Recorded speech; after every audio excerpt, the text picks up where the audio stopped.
Hello and welcome to the Pen and Paper Pod. How is everybody doing this week? Is everybody excited to get back to the village of Fearrington and see what we can find lies beneath the surface? I'm so ready. Yes. I'm ready. I'm ready. Glad you mentioned that. I'm ready to destroy this town. Oh, gosh. Yeah. We need supplies first, Alpha. I know, don't burn down the supplies. They get all their money. Probably not flammable. Hey, okay. Liv got along with Friar Fair. Like, there's opportunities here. Him. You can't kill him. Ooh, yeah. Just leave the church. Yeah. Those campfire stories. Excited. Anyways, welcome to the Pen and Paper Pod. This is our campaign. This is our campaign 5, Revon Gothica, which is our horror campaign. I'm joined here this week by Sikes, played by Tanner. Hello. How's everyone doing? Silver, played by Chesh. Hello. Sniff, played by Justin. Hi. Savannah, played by oh my god, Ange. Jesus Christ. Did I forget your name? Meow. It's a cat. Oh my god. And Liv, played by Karina. Howdy. And last but certainly not least, Alpha, played by Max. I did not hear anything, but it's cool. I'm your host, Jack Newman, and I'll be your DM for this week. We're going to return to the village of Fearrington, but first we have a couple comments as per usual. Go check out D&D Divination, which is Liv's shop, where you can check out all of things. I'm going to be having some shirts put up there just shortly. I gotta finish the art. I'm remaking some of our arts under shirts, so you should be able to get season 3 and 4 art shirts, and maybe even season 1 art shirts, which I'm actually very excited because we actually have some excellent. I think the most money we ever spent on art was season 1, which is really funny, but because it was like the shortest. Season 1 is only like 3 episodes, so it's funny, but we did spend a good chunk of change on that, and so it is quite gorgeous. You can see Merrickley Gallo there, so check that out. Also, we're having a special competition, guys. So for the Summerween at Fearrington, we are going to be carving watermelons. You can submit your watermelon to any of the channels. I would definitely suggest going over and checking out the Discord. If you see in the far corner, there's a little QR code. You can click that. That'll go to our link tree, and you can go to our Discord from there. Make sure to join our Discord and check it out. We'll be posting everybody's watermelons, jackamelons in the chat, and then we're going to have a community-wide vote. Karina, where's that vote going to be held? I think on all of our channels we can consolidate from there. So if you follow on Instagram, or if you follow on TikTok, or if you follow on the Discord or live on stream, we'll tally them all up at the end. I will get it onto Twitter. There. I swear to God, I make an oath here. I will get Twitter up, and we will have it on there. So definitely check all those out, and vote on your favorite pumpkin. Jackamelon. Trademarks. I'm gonna trademark that, Karina. We need to trademark it. Like, it's okay that I definitely rip. Anyways, guys, welcome back to the world of Revon. You have previously made your way, undead as you are, through the forests of Revon, having adopted a freshly turned werewolf boy. Does anyone want to try to recap for advantage what happened on the previous session?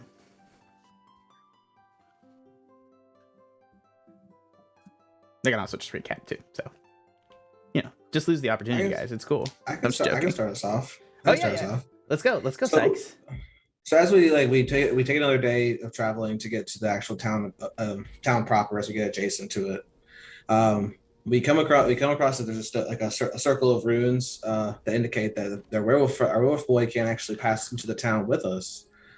So we make the great decision to split the party. And as we go into the town, we all go our different ways even further. The town is a brim with festive activity, as they're preparing for our Summerween festival. We take a long time to look at the notice board, get a lot of information about like what's going on in this town, what's the scuttlebutt. Liv, Savannah, and Alpha go off to the church across the river to meet up with the friar. There they talk about like what's going on with the town, the things that like what can we do, why can we do something, do you have the places to stay. Liv was quite taken with the friar, and I think the friar was quite taken with her, if I'm going to be honest. He definitely questioned his holy orders. How about that? You know. Sikes and Silver went off into the bar to get the scuttlebutt, and Sikes practiced the art of the deal unsuccessfully as he became a pariah immediately. We got held up by the town sheriff, as he also described like the situation in town. Father's missing children. The blacksmith's daughter has 2 missing children. People are like the Summerween slashers afoot. The monster at the top of the castle. But also gave it a little bit of hope as things are still coming to a festive evening with the Summerween Festival. And then we met up with our friends as we got into the town square to come back to our Sniff, who we decided to leave with the werewolf boy as night fell. The werewolf boy was immediately assisted with a whole pack of werewolves as they chased Sniff down the field. And Sniff just like fucking boss, just batting them away one after the other. Not getting hit with lycanthropy. Very, very important. As we provide some Overwatch. Sadly. Yeah. And then he got behind the barrier. Our werewolf boy went off with his own pack to bigger and better dreams. That's more than we could have provided for him, I'm sure. Yeah, so he did manage to escape, unfortunately. Sniff managed to get back to you guys, and you guys all came back to the village. And while there, Friar Fair agreed to house you guys in the church for the night. And he was suggesting at the time that there may be dangerous things out and about in the city at night, that he may even pierce the barriers of his holy orders. Hell yeah. Oh, and we stumbled upon the well that the friar blessed, what the sheriff does with all the Outlanders that he finds. That was last session, wasn't it? Yeah, you guys found the well the last session. All right, Sikes and Alpha. I don't think anyone else psyched in here. So wait, Justin, did you speak? I don't think you did. Nope. Yeah, Sikes and Alpha, take advantage. Excellent job, guys. So you guys are sitting, you guys are being ushered in. It is pouring down rain, and the continuous clouds that you associate with Revon so far continue to be overhead. It's getting dark outside. Sniff, something took a bite out of your shell, so you're just walking along. Your guns are soaked through in rain. You're gotta try to keep that powder dry. But you guys come upon the church, and Friar Fear is pulling some vegetables out of his garden in the rain, and he's ushering you inside to make you guys some dinner. Can I do a quick insight check to see if he's genuinely interested in helping us, or if we're just getting led into a trap? Yeah, go ahead and roll insight. Yeah, I mean, that didn't tell you anything. Ah. I mean, You rolled a 5. He's genuine. I believe Liv did roll insight on him a couple of times last time, if I'm not mistaken, but I don't remember, to be entirely honest. She blankly just trusted him. Oh, cool. He's a wonderful gentleman. That's a new Liv thing. Okay, cool. The eyebrows tell all. Yeah, I mean, what I would say, one thing I hate is when DMs are like, you don't know, and I'm like, you don't know, right? Like, that doesn't, you didn't read anything, Alpha, right? Like, he smells nice, right? Like, he smells, as far as you know, you don't know if he's good or bad one way or the other, but he is offering you, he's the only person in town that is offering you room and board at the moment. Okay, I guess we'll head in. Yeah. All right, yeah, you guys are ushered inside the church. You guys all see various iconography of a burning tree that's like there, and there seems to be the fire takes the shape of like a burning heart around a tree. This appears to be the heart tree, which I guess you guys can roll religion, but I'll say this. You can infer stuff from the iconography, but you are new to Revon and have never experienced this religion. So you do not know religiously. So I would suggest that if you're going to get anything out of this roll, it's going to be Robert Langdon style inferences. My favorite. Dang it. Yeah. Where is this image? It's definitely it's kind of like on the ceiling. There's like a painted ceiling up there of like a tree that's on fire, and the tree has like instead of apples, the tree has hearts hanging on it. That's an 18 for me. Okay. A 9 for me.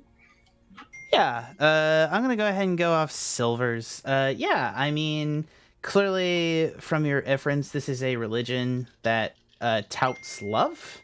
The iconography of the burning tree is interesting. You're familiar with other religions that have religiosity in this thought process of like the forbidden fruit. You're wondering if that ties in.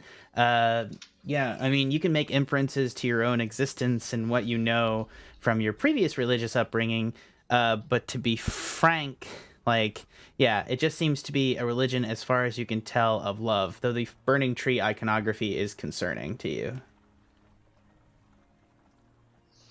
There also seems to be like some sort of stars falling around the burning tree or something. So it's like a burning tree with hearts on it, and then there seems to be little stars falling around the tree.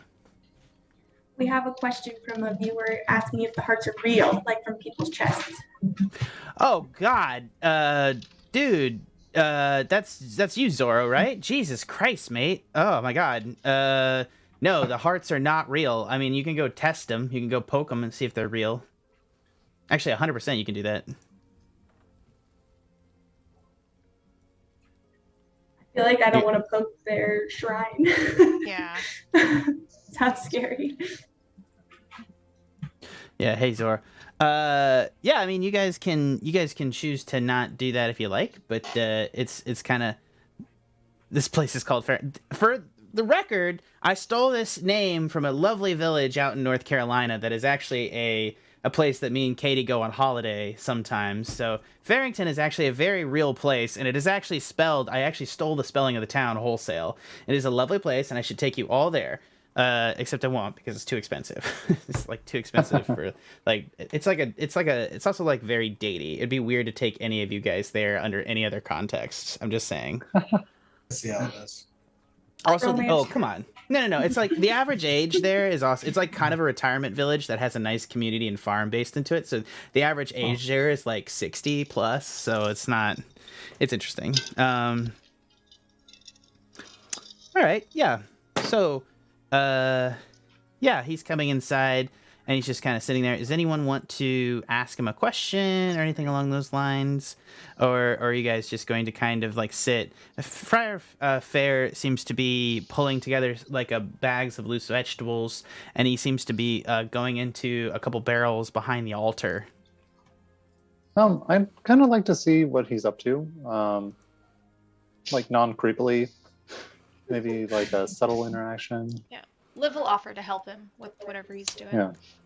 You need Yeah, no, and he's if you don't mind, and he's gonna pass you a Bowie knife, and he's gonna pass you like a plank of wood, and he's gonna pass you some onions and potatoes. If you don't mind peeling the onions and potatoes, and then he's gonna get some carrots and yeah, and he's gonna come up with like it seems that he's got like a little smoke box back there, and he's gonna pull out three dusty bottles that he puts up on the altar. He doesn't seem to be like too concerned about the like moving around his altar space. Like, you know, it's clearly like you guys were like had some religious fervor around the image of the tree, but he literally just like hangs some of the bottles off the tree limbs, and he's just like, yeah, there you go, and he's just like coming back in and out. Okay. As he's like hanging the bottle, I'll like stop him very briefly. As you say, we are Outlanders, and if I wish to blend in as a cleric, I want to know what this iconography means. I've seen it once before, but obviously it means nothing where I'm from. May I be a little bit frank with you? Of course. I love my religion, and I grew up believing in it. But I think one of the reasons I may have come to a small village is that the way that I choose to practice my own personal religion may be at odds with the church as a whole. So I hate to suggest that I give you my own interpretation of my religion when it has in the past gotten me into trouble, if you take my meaning. But if I may offer a counterpoint, getting into trouble over religious views might be better than getting in trouble for being an outlander. Oh, that is very true. That is a good solid. Make a persuasion real quick, actually. Yeah. I think but make it with advantage. It's a good argument. He holds it. I just want to say it. He just holds it. I mean, it's like a religious view. He's holding it close to the chest. You know what I mean? Yeah, make that with advantage. Yep. Oof. Okay. Well, 9's not that persuasive. And you were pretty persuasive. He'll. Okay. Yeah, that's a 9. Yeah, 9. Okay. I'm also gonna turn off my dice rolling because it's a bit slow. Dude, the dice rolling stuff is like ridiculous. I hadn't realized that we hadn't. I needed to like be clear with like stuff and like help you guys on some of this stuff. Sorry about that. That's fine. But what I'll say is that here's what he'll say. What I believe in and what I think the church wants to believe in is that this is a rough world, and no matter where you are, no matter who you are, you should have love in your life. And we should have love for all those around us that choose to give us love back. And that's the thing. I want to look at the world and see all those terrible beings out there and the things that would hurt me. And I just want to love them. And I just want to show them what my love looks like. You know what I mean? And I want to spread that. And I want to protect and preserve this place and protect and preserve those that would show me that love. So that's my religion. A little personal. If I was to say about the church, I'd say that, you saw the love that the villagers showed Outlanders. Interpretation of the subject can be disparate, but that is the basic thought process. That there is a God that lives in Revon, the last God that lives in Revon, if you ask me, and he loves us all. He's just not necessarily able to help us. One day, if we show him enough love and reverence, the little powers that he's given us here to protect this village and ourselves will expand and save the world. He's Sorry, go ahead. he actually, while he's giving this little speech, and while we're going to continue this conversation, he took out like a smoked coney, which is like a rabbit, and he's gonna take out a Bowie knife from between his robes, and he's gonna start expertly butchering the rabbit. Yeah, Silver just looks like completely like unperturbed, unfazed from all this. Yeah. It's sorry, that sounds ominous. It's not supposed to be like where he's cooking, you know. Yeah. I see. Sorry, I'm realizing that I want to make this clear. I'm realizing that there's so much dark iconography around him that like it's very hard for you guys to trust anybody out here. So I want to make this clear, right? Like he's not. I mean, at least from the insights that you guys have rolled and everything else, he doesn't seem like a bad guy. So, with your argument, you might say that if one has not committed a sin, you can love them all the same.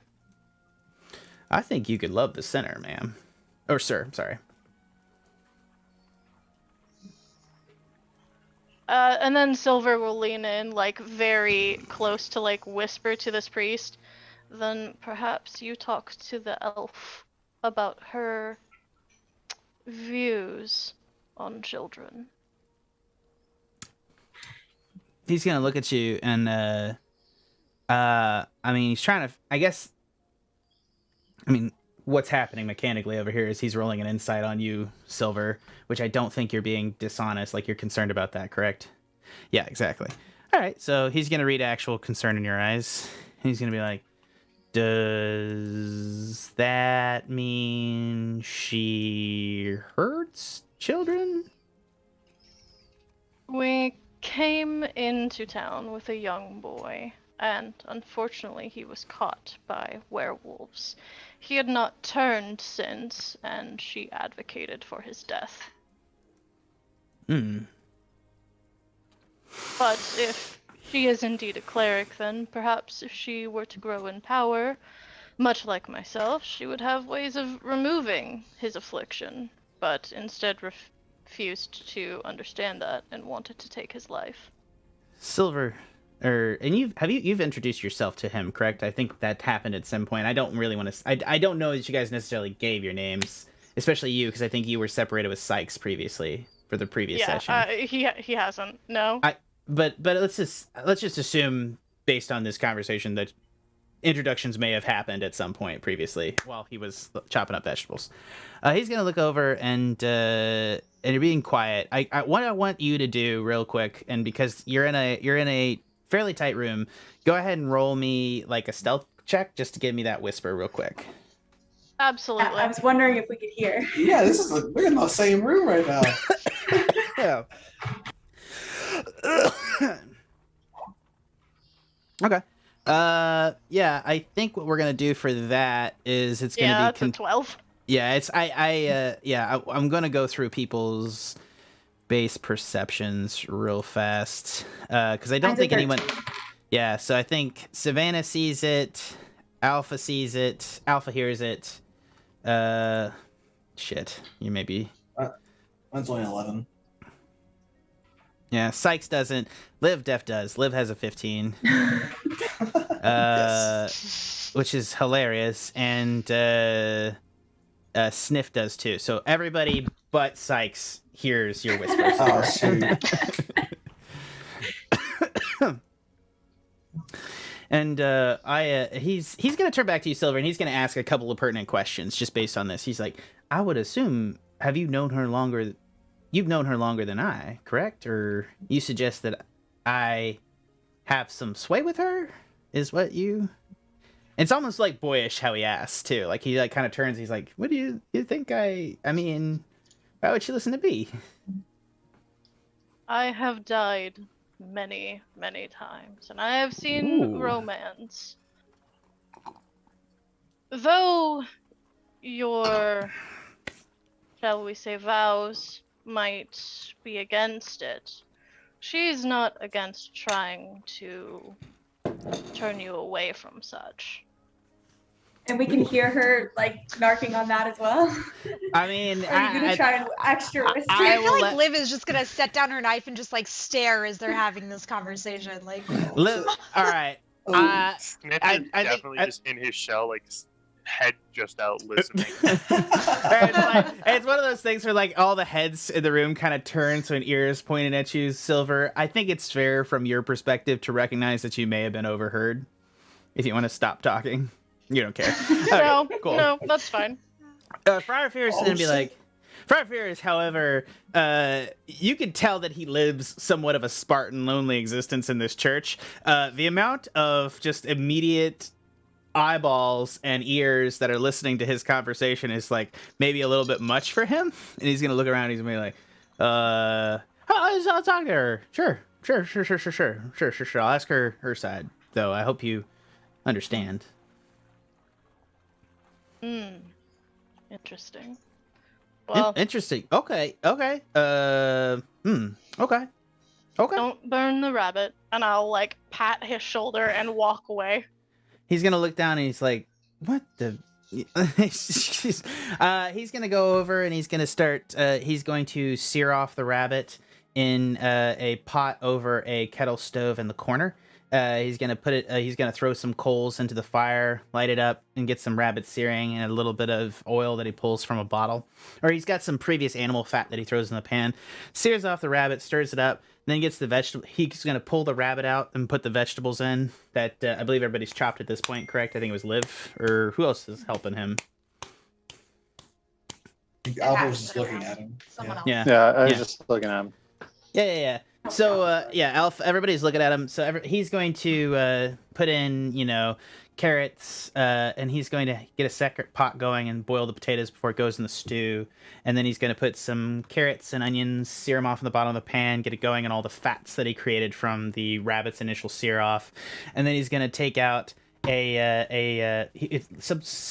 appears to be a jar that he flips open, and it looks to be some sort of like tomato paste he's made himself to just put in there. He's gonna sear off the tomato paste, hit it with a little salt and pepper, get it going really, really good, and then he's gonna come out with a with one of the bottles of wine and take out like a small cup of what appears to be wine, sear off the bottom, really deglaze it, and he's going to throw in his tomato paste, and he's going to do some diced tomatoes, throw it in the thing, and he's going to start to stir that off a little bit, get it going a little bit, and he's going to add the rabbit back to it, put the top back on, slightly ajar so the steam in it can reduce a little bit, and he's going to add a couple cups of stock in, and then he's going to retrieve from inside his robe, he just has in there some rosemary, thyme, and some garlic cloves. He's going to smash the garlic cloves flat. He's like, I always forget to add the garlic. And he's going to pull out a separate pan. He's going to drain the potatoes, throw the potatoes into the stew, and then he's going to use the existing pan to sear off some of the garlic so that the garlic gets seared. Throw it into the pan, and then he's going to shave off the the rosemary and thyme into the pan, stir it up, and then have it going. And then he's going to open up one of the other bowls underneath the things. He's going to pull out a proofed dough that he's going to toss in. He's going to toss it directly into the coals under the fire and pull some of the coals over to the top of it. He's going to come back and he's going to be like, I know this is slightly sacrilegious, but would anyone care for a cup of wine? Oh, certainly. Liv will raise her hand. Yeah, absolutely. Only I if put you'll my join hand us. out. It's just out of the shell. Yeah, I'm in He's gonna reach under the thing and pull out 2 glasses. Sorry, everybody. I did a credit check for getting my new house, and now everybody and their dog is calling me, and I love it. It's fantastic. Anyways, so he's gonna You pull are out serving that. wine. I will take a glass as well. Well, he's gonna pull out 2 glasses that are fairly fancy. They're, essentially. Actually, I can just do this. There's rain on the roof.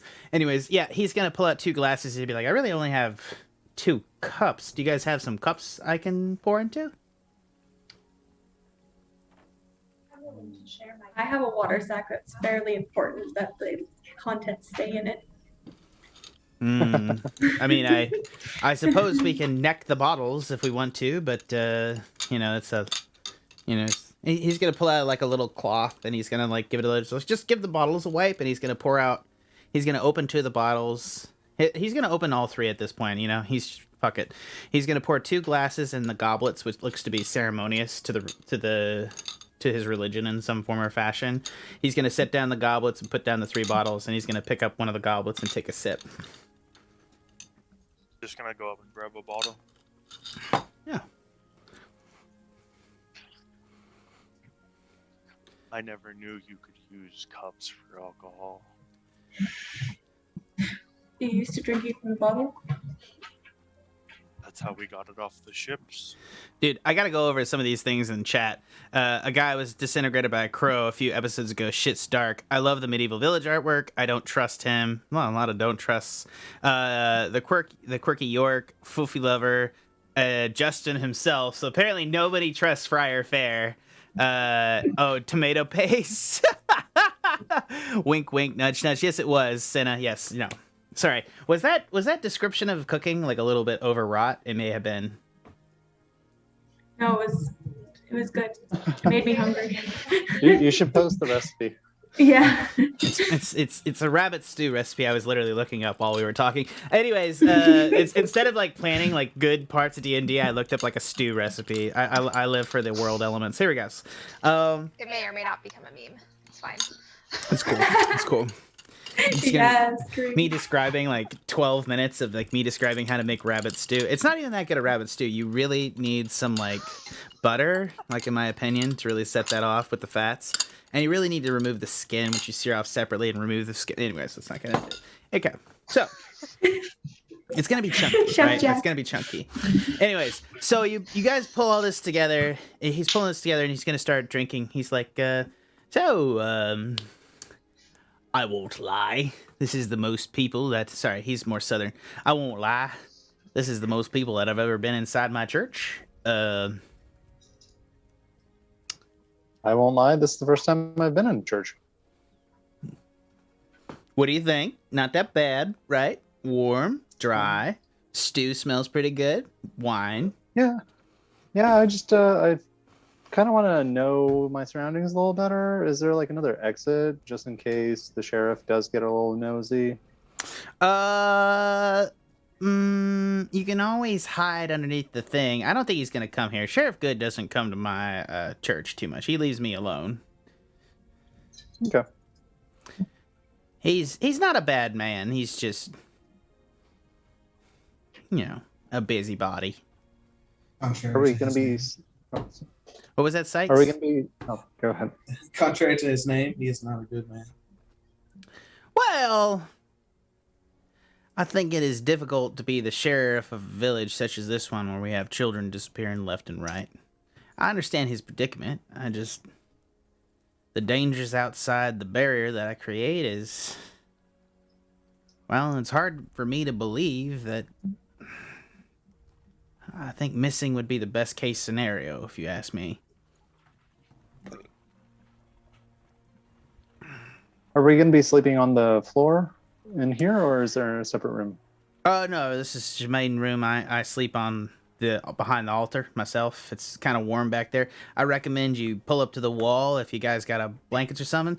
The floor has like reeds on it, which is like, like medieval style reeds where it's like they've taken a bunch of like straw and hay and wrapped it together and put it on the ground. So the floor is like, it's like the building itself is not an advanced architectural building, art aside. So it's definitely like, it's definitely like there's definitely holes patched in the roof. There's a couple of leaks in places, as much as he said it was dry. It's a small town church, parish. It's definitely like, it's hard used and put away, but he's trying his best as a one-man army to patch this large stone building. Does this town have a day of worship where people come? Yes, on the Sabbath. On the Sabbath we have sorry, let me, that's not correct. On 10 day. We like to start the week over on 10 day. Can you remind me what day we are currently? It is, if I believe, we're on 7 day, and, 8 day. 8 days today, and 9 day, so it'll be 10 day will fall on Summerween, so I expect attendance to be pretty bad this year. Are you not holding any of the contests here? Oh, we are, but let's be honest, children will be out getting candied apples and stuff. I expect people will be about, I hear there's probably a brewery going on. Somebody's brewing a couple of alcohols themselves, so some strong liquor, and so I expect there'll be quite a festival. Hopefully they'll show up for morning services, but night services not so much. About how many patrons are in this town? I would say, it's clearly less than 100. There's not that many people here. We have a good sized businesses out there, and you guys can see that like the main town is focused around this main street, but there's definitely like some wattle and daub hubs that go out to the boundary, and beyond the boundary there were fields of like different kinds of cash crops and stuff like that.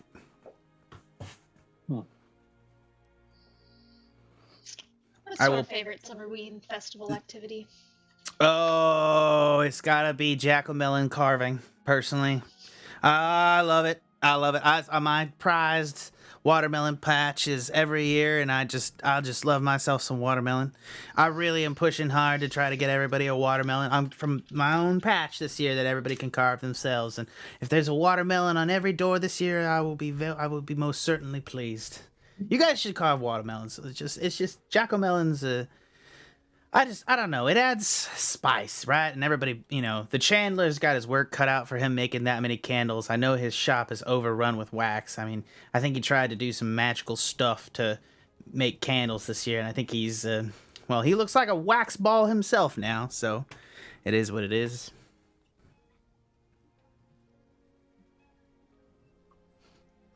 What would you say is the easiest job around here for travelers to get some extra coin? Zorro, I will post the stew. I will make rabbit stew and post it. How about that? That's what I'll do. All right. Thank you. Yeah. Well, It depends on what level of monetary inclination you need. I suspect you guys could probably... The Chandler is making all the candles for the jack-o'-melons this year. He probably needs help. Genuine Gerald, or Gerald, as, you know, I like to call him, because I don't know why he wants me to say genuine every time before I say his name, because I'm not exactly sure he is genuine most of the time. A lot of what he needs is help with, well... I'll just be honest with you. You can get some goods out of Gerald, and he probably has some tasks for everybody else, but outside of that, you know, probably the only thing to make money from a traveler. I'm sure you could do some day wages for some of the farmers, but there ain't any farmers around here that are going to pay you anything but copper. So, if you really need cash, unfortunately, the only thing I can think of is to... Sorry, cash. He's not going to say cash. He's going to say, if you really need the... If you really need the hearts, I would say you're gonna have to go to Sheriff Good. Although I wouldn't recommend that board, to be honest with you. There's nothing good on there. You think the sheriff has other cases in his pocket that he doesn't post on the board that he would need help with? I am absolutely certain he does. I'm probably certain that he does not post half the missing persons reports of this town.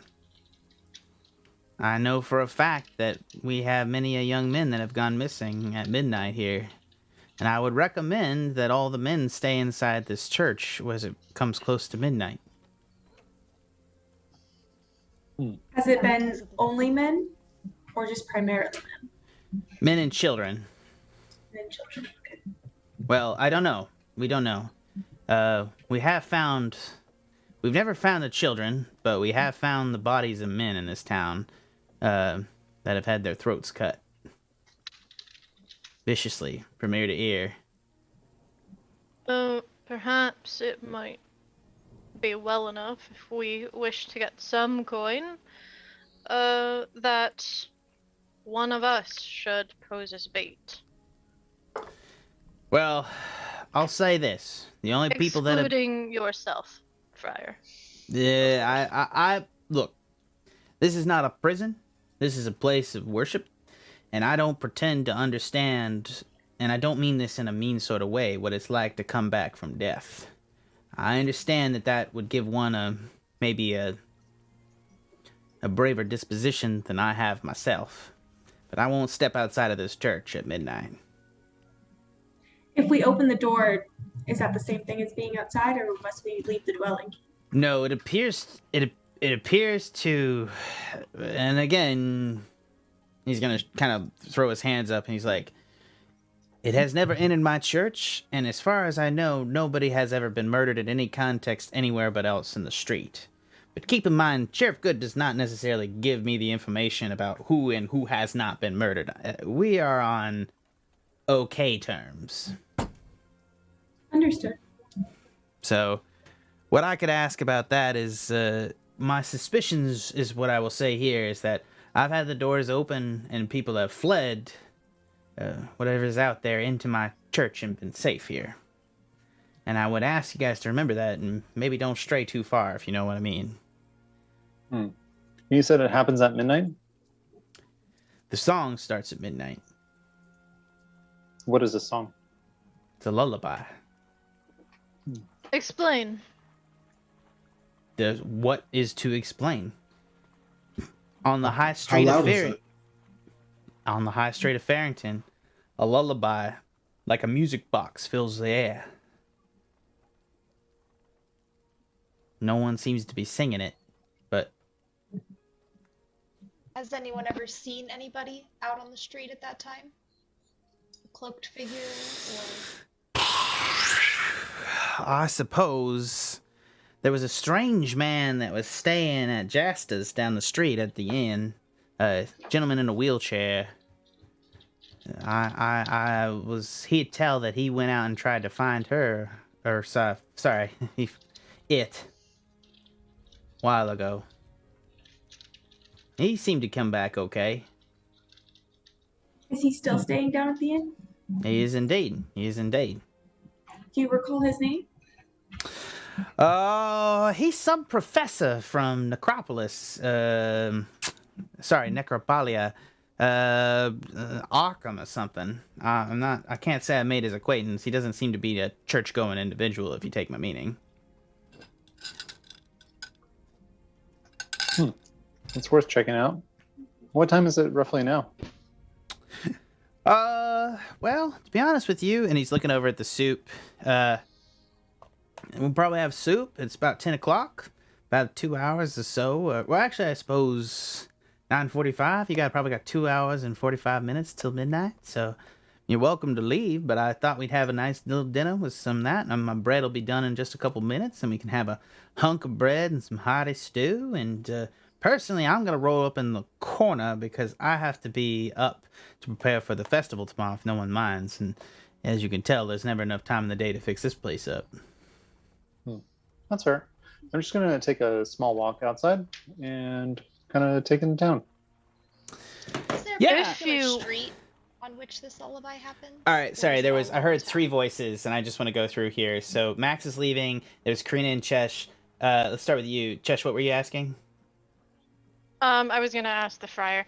I know the mending cantrip. I might be able to at least repair in some manner. Silver, we'll get back to that in 2 seconds. Karina, what were you asking? What if there's a specific street that the lullaby is on? Or I if could it's not. just all over town? I could not say, ma'am. There's only one properly cobbled street in this whole town, to be honest, though. That street ends with us, ends at the church. It ends at the church. All roads lead here. Or the sheriff goods office, depending on who you ask. He holds up his hands. Yeah, he's gonna turn back to you. He's like, "Ma'am, if you would help me, I would most sincerely appreciate it.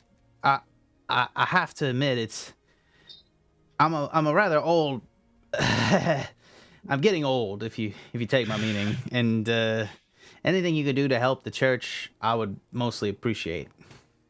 I would appreciate it too. I've also would like to say thank you.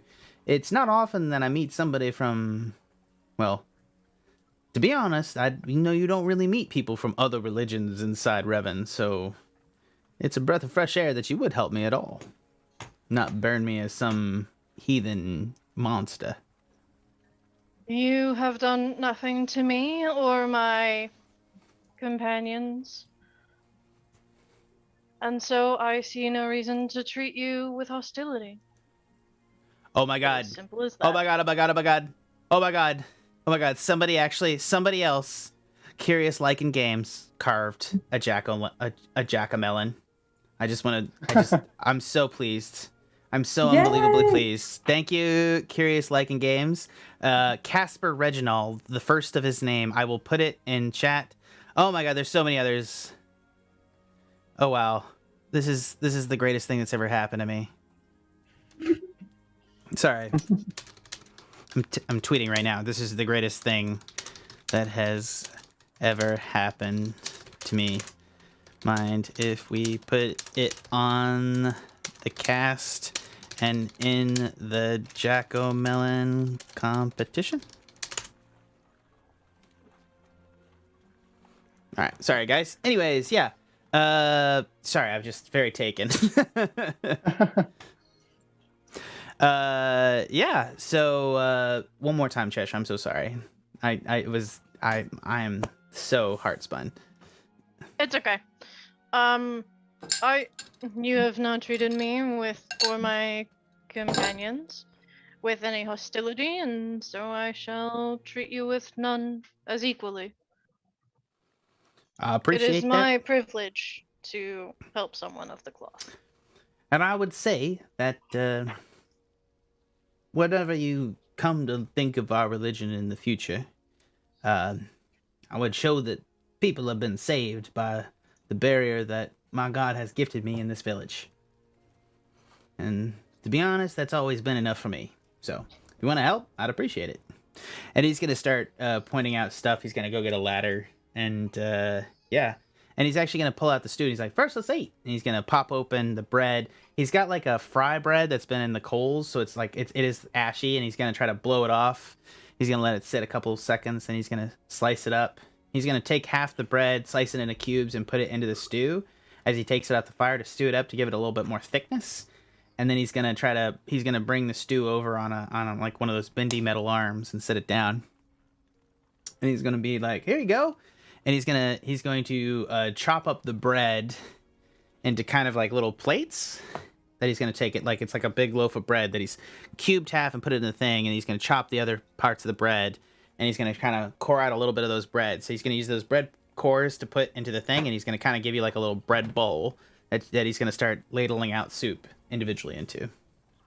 Can we make bowls for wine as well? Bread bowls of wine? Do we have extra bread? I don't. I could put another loaf on if you really appreciate it, but we're running a little bit low this month. I do apologize. Oh, no. I don't want to waste. It was just a thought. Yeah, you just wait for it, Zoro. Yeah. So, yeah, please. And, yeah, it's really good. It's a really, really good stew. If anyone's actually, is anyone gonna? You can totally be poisoned. So, is anyone actually gonna eat it? Liv will. No.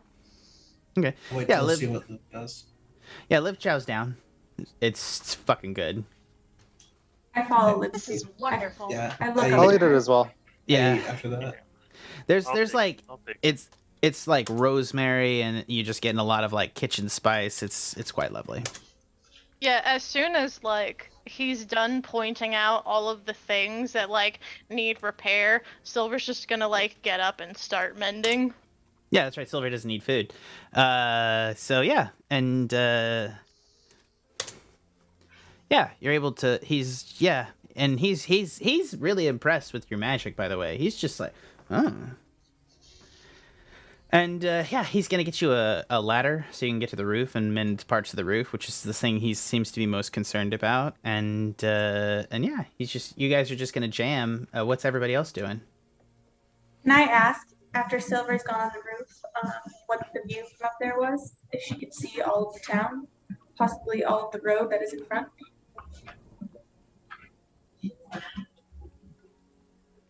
Would I be able to see like the town and such from like Yeah. the entire town?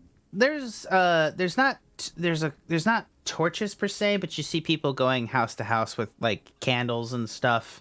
The jack-o'-melons in the street are lit, so it's pretty well lit actually for the town this time of year. So the jack-o'-melons all along the street, so you can see the road pretty finely. You see that there's a hubbub there's people at the bar, the inn down the road. But the other business seems pretty closed up on the main street.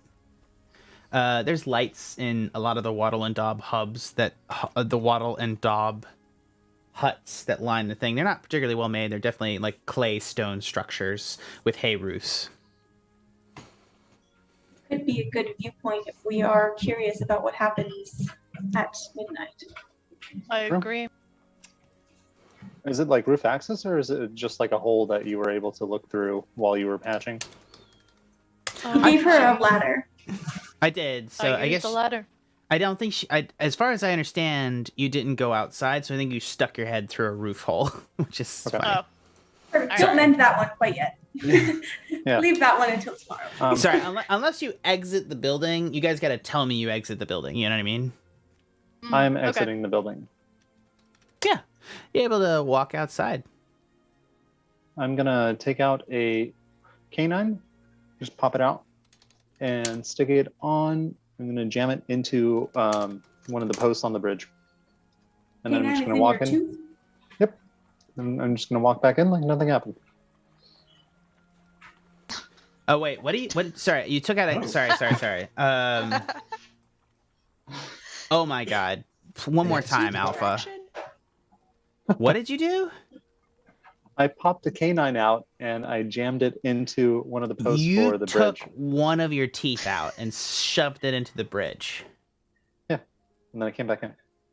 I genuinely don't know why you do this. I'm actually super curious, to be entirely honest with you. Please It's an continue. eerie token. Oh, that's right. Yeah. Okay. All right. Jesus. Is it like obvious, like where if you were to open your mouth, we could tell something was missing?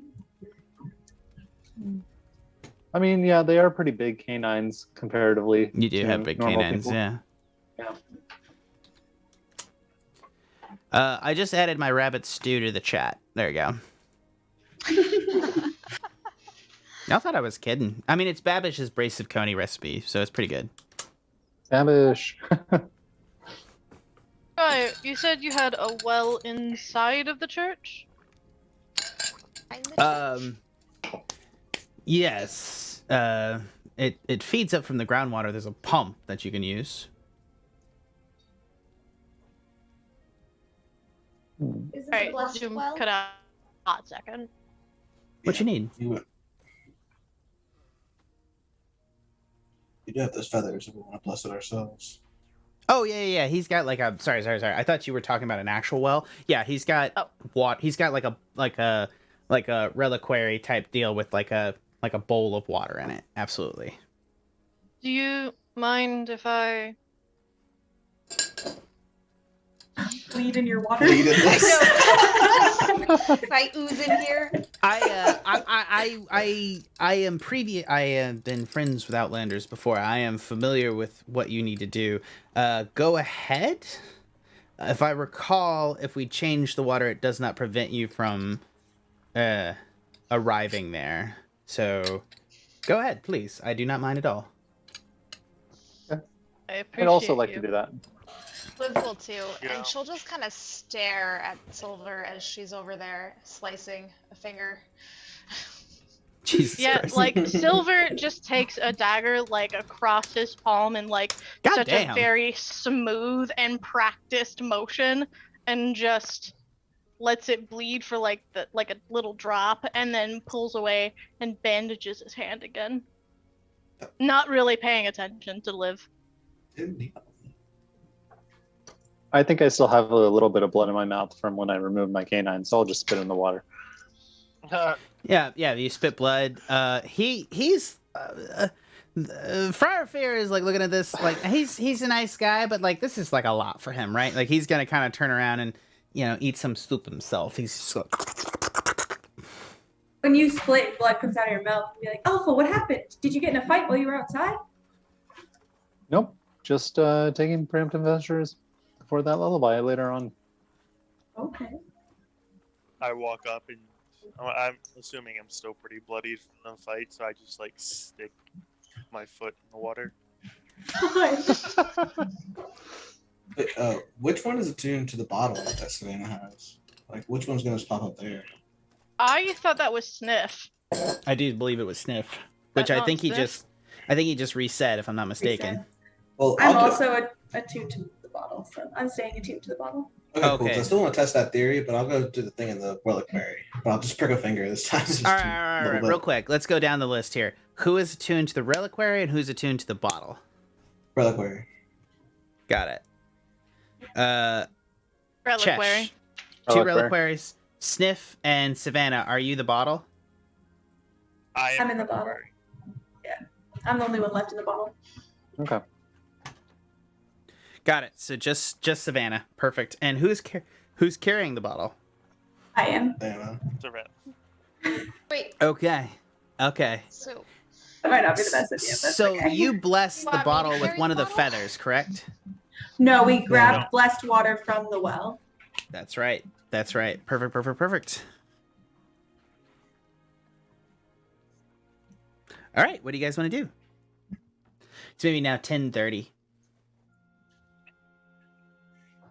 I say we have a group huddle, just to Yeah. discuss what we're gonna do, yeah. It's a good idea. and like ignoring the Friar- fire. Like Friar he can't. It's not Fair- privy to this. Friar Fair is actually gonna like see that you guys are like having a huddle, and he's gonna politely head to the other corner. Okay, cool. He's like seems like a sorry. I feel like you guys will never trust me in any context. It's fine. I understand like why you won't trust me in this particular campaign, but it's cool. Liv will be right again on this. Silver doesn't distrust him.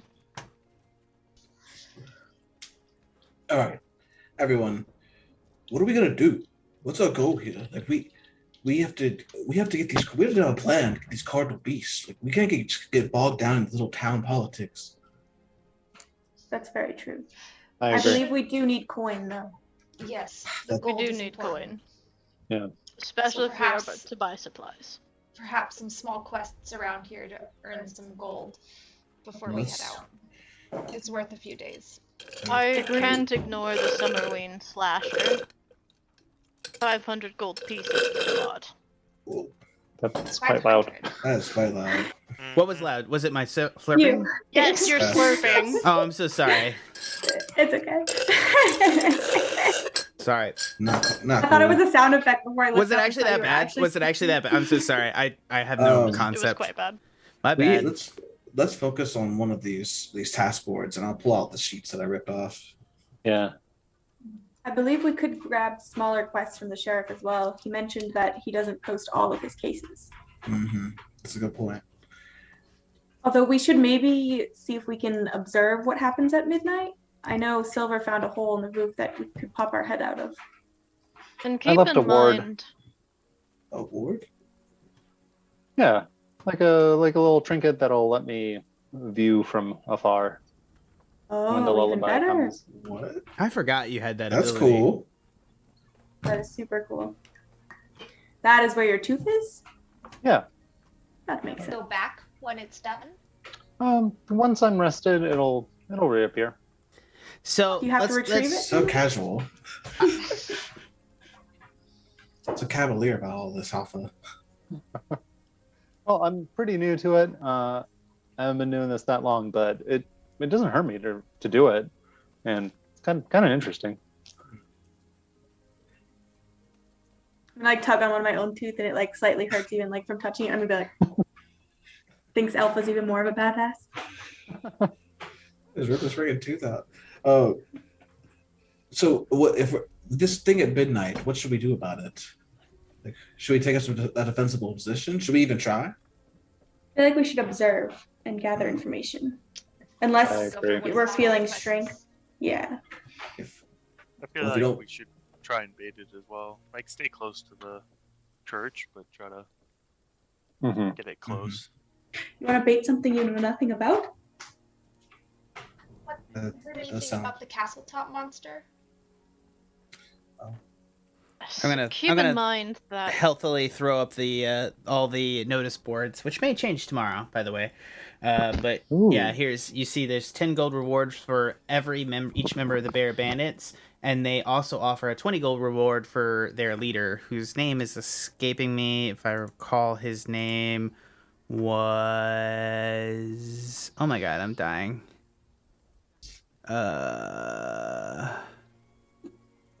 Jesus, I forget. It was like Wellington or something. I'll find it in a minute. But go ahead. keep in mind that the castle top monster and the missing children, may not be unrelated. Good observation. True. Is it about a day's travel to Castletop? Yeah, about a day's This is gonna be travel to too far. Castletop, a little bit less. And the bandit lord was Winifred, who you guys met on the road, who's worth 20 gold with the bear bandits. I feel like we shouldn't burn that bridge. Yeah, no. Not yet, I think. He was a very reasonable bandit. Yeah. Ugh. There's also 1 gold per South Pasture wolf pelt you bring in. I would like to not do that.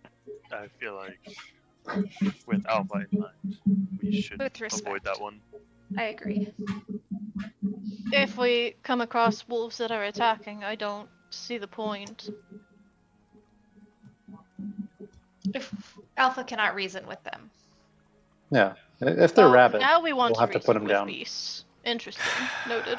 Why would But I put a, before- a We brace tried of reasoning conies? already. Why not carry on? It's fair.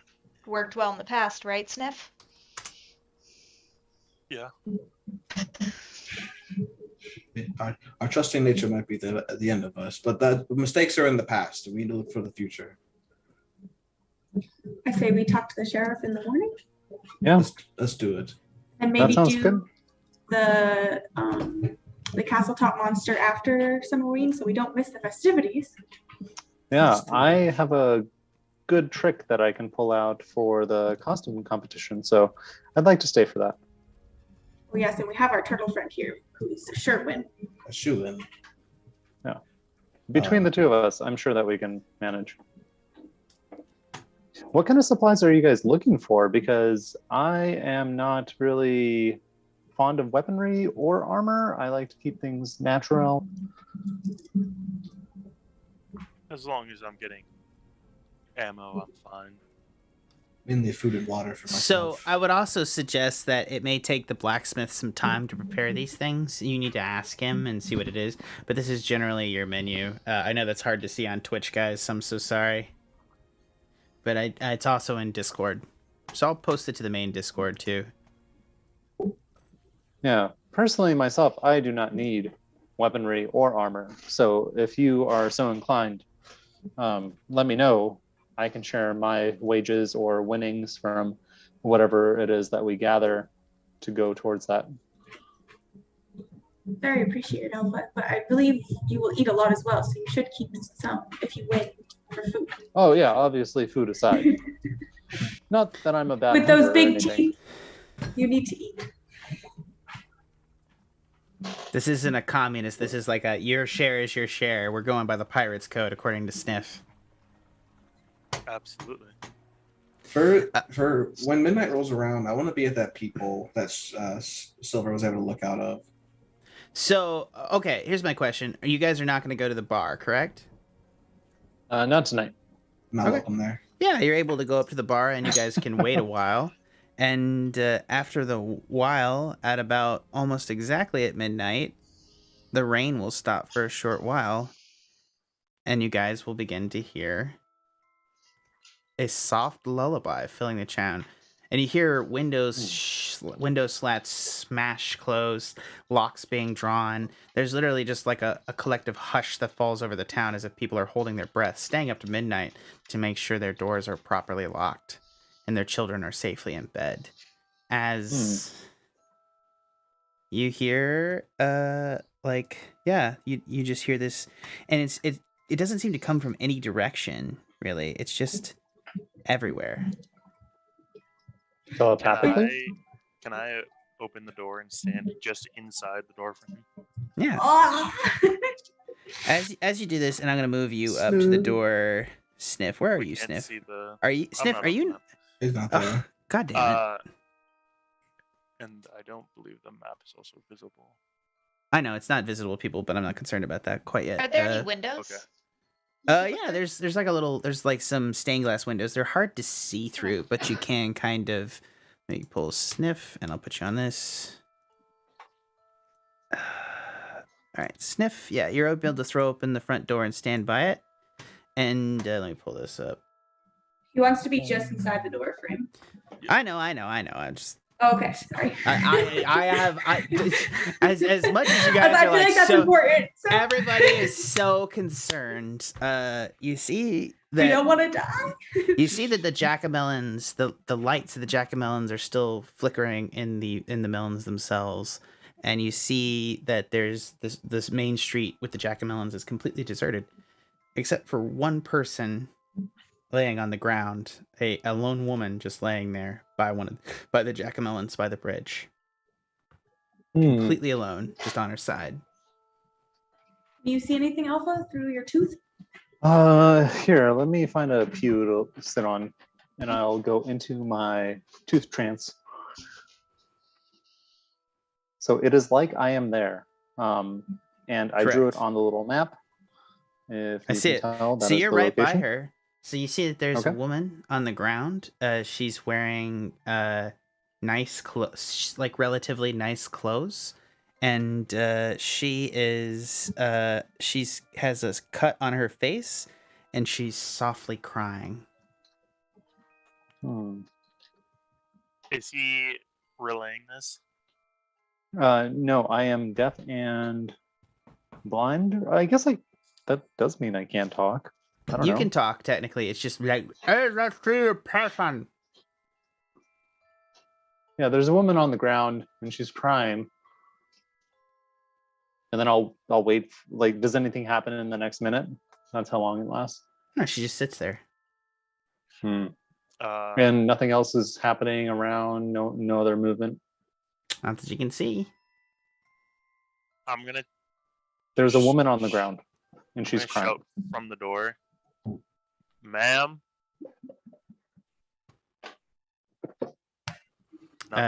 You just hear soft, subtle crying. Nothing happens. I'm like right behind Sniff, so I'm gonna nudge him and be like, "Tell her to come get in here. It's safe."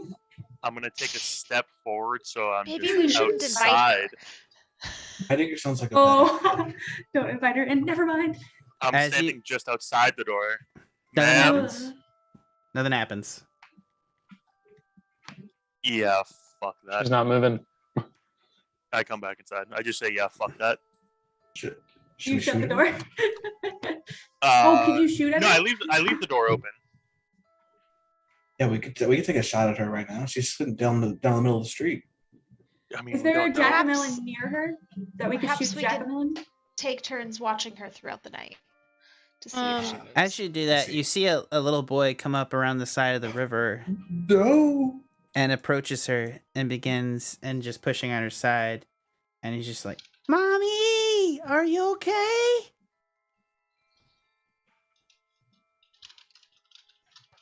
I continue to watch this child. Yes. Is she responded? Mommy! Mommy, please, Mommy!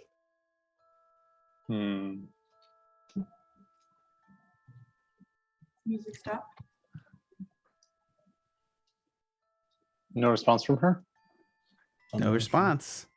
He just pushes her body. Jack, can I use my Eyes of the Grave feature to tell if she isn't undead? Yes, you may. At first level, you gain the ability to occasionally sense the presence of the undead whose existence is an insult to the natural cycle of life. As an action, you can open your awareness to magically detect undead. Until the end of your next turn, you know the location of any undead within 60 feet of you. Which, is she within? I think she's within 60. Yeah, 35. Oh yeah, 100%. Yeah. As you come into range of her, and your eyes go, and you see the darkness shroud your eyes, and you get a sense of like the haze of things. You don't see the boy at all. You just see this cloud of just anger, undeath, and anger, like a grudge that's been held in space, and it just stares directly at you.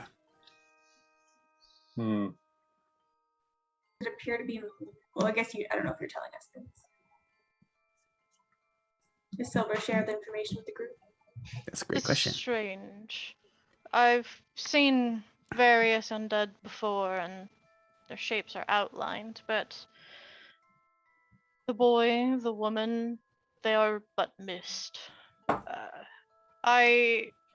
If my intuition is serving me correctly, and it usually does, this is some angry spirit who has a grudge. You believe that the woman and the boy are an illusion? Both. The woman and the boy are what? An illusion? Perhaps. Yeah. You don't know. You think there's a spirit there, a non-corporeal spirit, Silver. You do know that from Eyes of the Grave. Yeah, but perhaps it could be an illusion, but regardless, it is a spirit. I have no doubt it wants to coax out those who are of good nature. Perhaps they were hurt by someone before. Does anyone have any knowledge on how to help an angered spirit find peace? I do not have knowledge on this. I Tender. do, but I don't know if those are the same. I don't know if the rules are the same in this world. Someone appeared behind you on your screen, Silver, and that was scary as hell. I was like, there's someone behind It's like she's getting her. stalked. Hi, John. It's in the house. Yeah.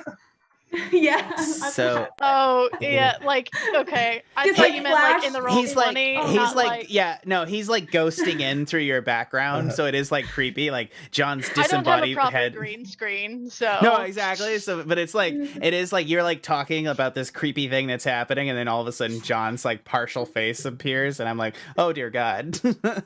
I didn't know it's John, Amazing. and I'm sitting there like Jesus. He's like fading in through the church background. It's perfect. I love every second of it.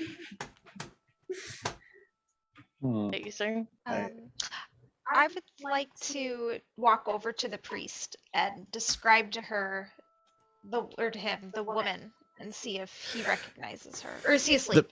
I don't want to wake him. The priest is behind the altar. He seems to be sitting there. He's got like a little heart-shaped image of the tree in his hand, and he seems to be praying. I'll wait quietly till he's done. Current poll: do we trust the crying woman? Yeah, she's totally safe. 33%.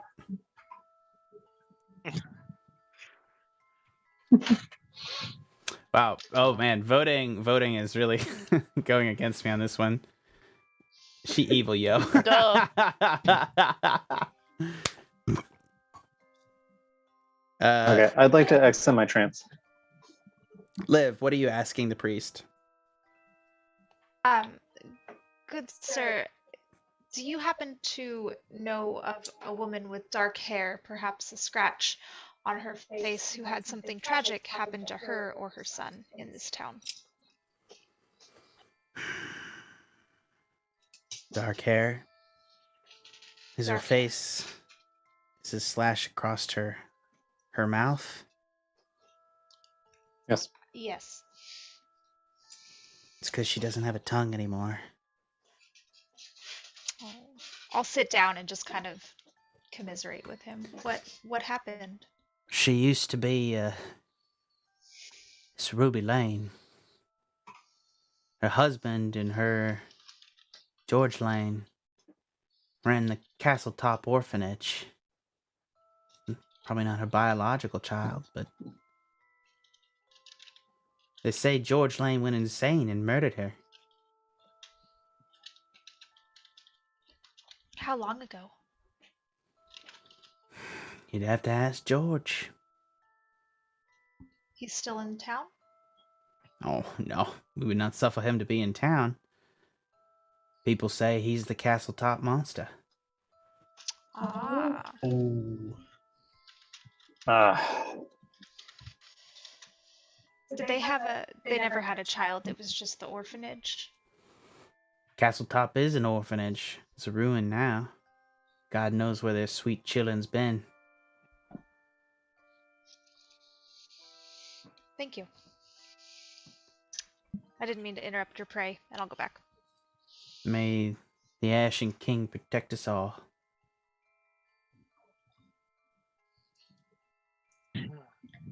And I'll tell the group, hey guys, the priest says that might be Ruby Lane, possible murdered wife to the Castletop monster. And it Oh, shit. seems to be the case that we take care of the Castletop monster, and we hit 3 birds with 1 stone.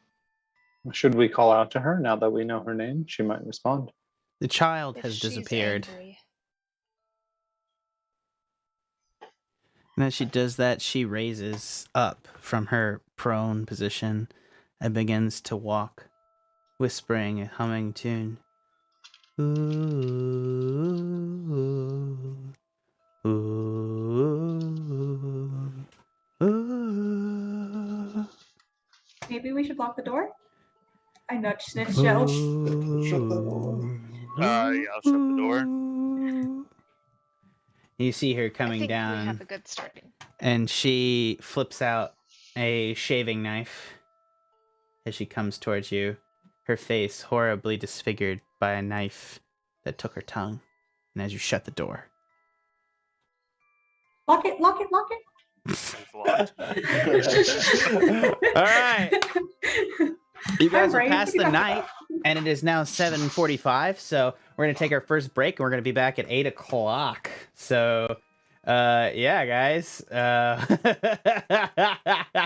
Sorry, that's an evil laugh. I really am impressed with you guys not falling into my dastardly trap. It wasn't my best, but it, it's still pretty mean. All right. This has been the Pen and Paper Pod. Check out our Discord. Use our Linktree link. I'll post it into chat. Make sure to join. Oh yeah, Karina, she evil yo. Yeah, vote in the chat. We're gonna come back. Get your jackamelons ready, and we'll get back to this in just a minute. From hell, do we trust this crying woman? Hell no. 86%. Only one of you would die, which I think was me. So from everyone here at the Pen and Paper Pod, and by extension, Revon Gothica, thank you for listening, and check out the Tuscan Shed Media Network. Check out all our cool stuff.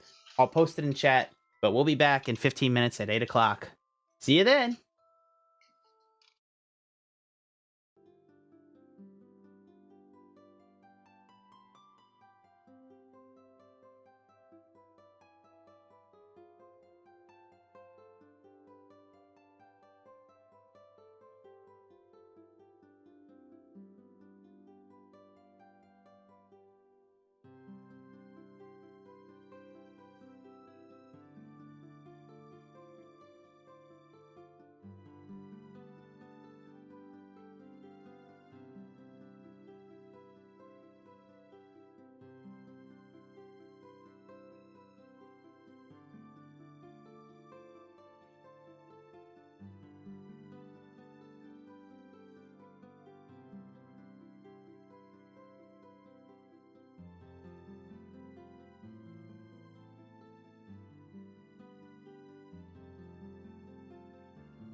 Hello and welcome back to the Pen and Paper Pod. Okay, stop.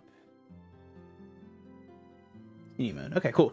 Yeah, welcome back to the Pen and Paper Pod. Our survivors, or Outlanders, at this point have survived the first attempt by Ruby Lane to murder them all. Everyone, you guys make it to morning. You guys bed down in kind of this nice area. It's after a while the music stops and the rain starts again in the village of Fearrington, and it's kind of chill. It's very nice. It's patters on the roof. Everybody make me a charisma saving throw.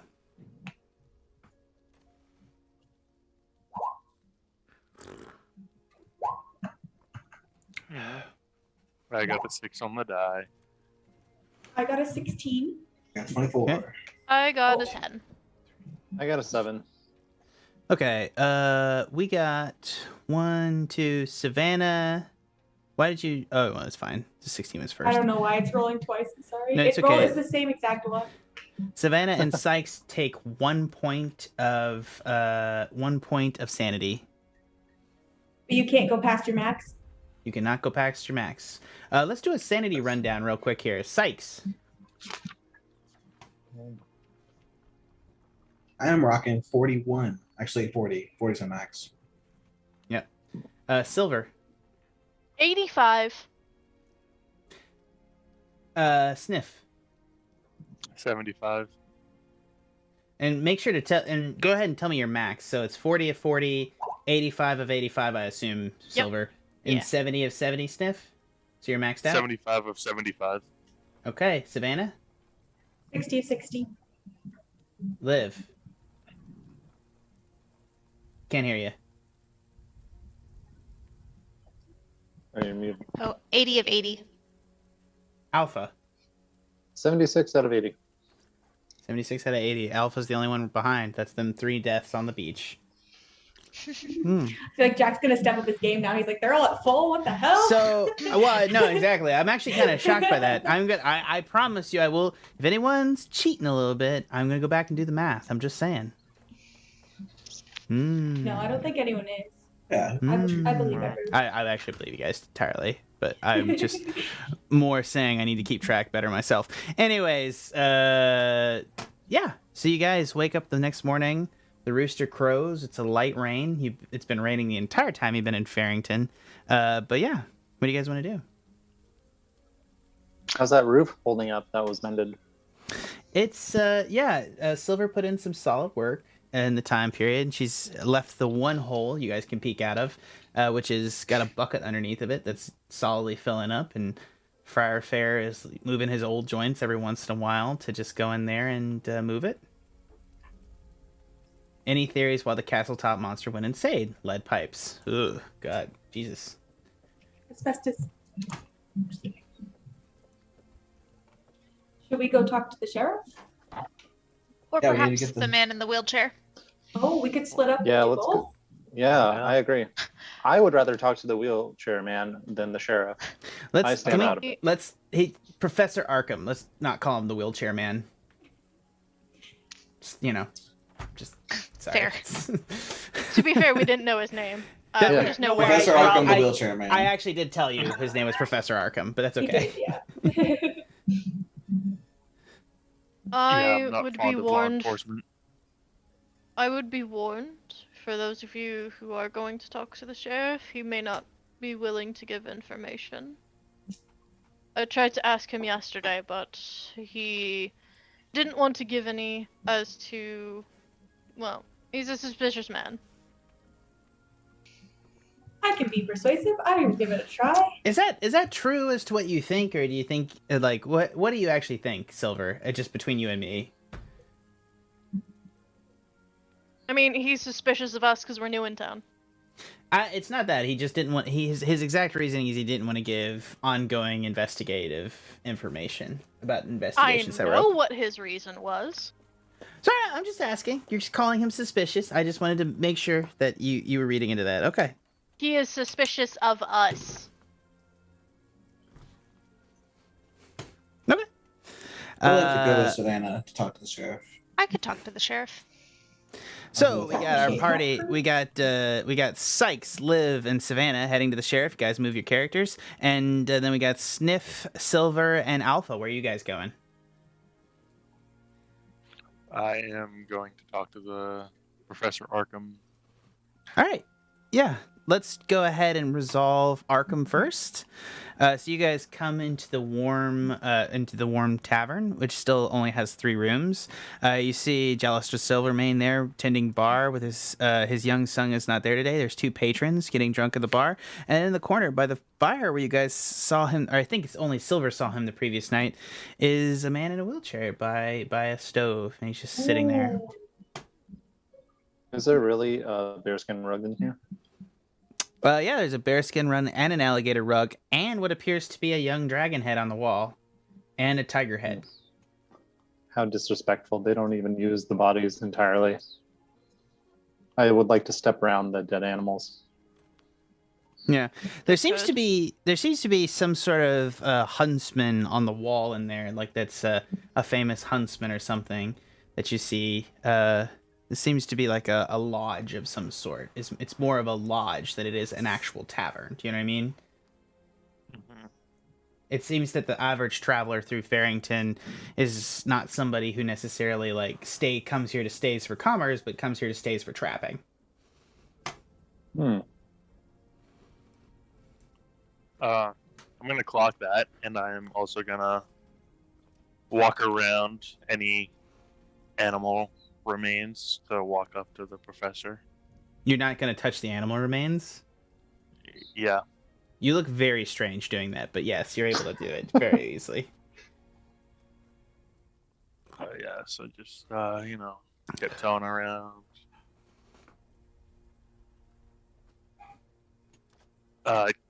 Excuse me, sir. Sorry, let me get a voice for him. So second. 1 second.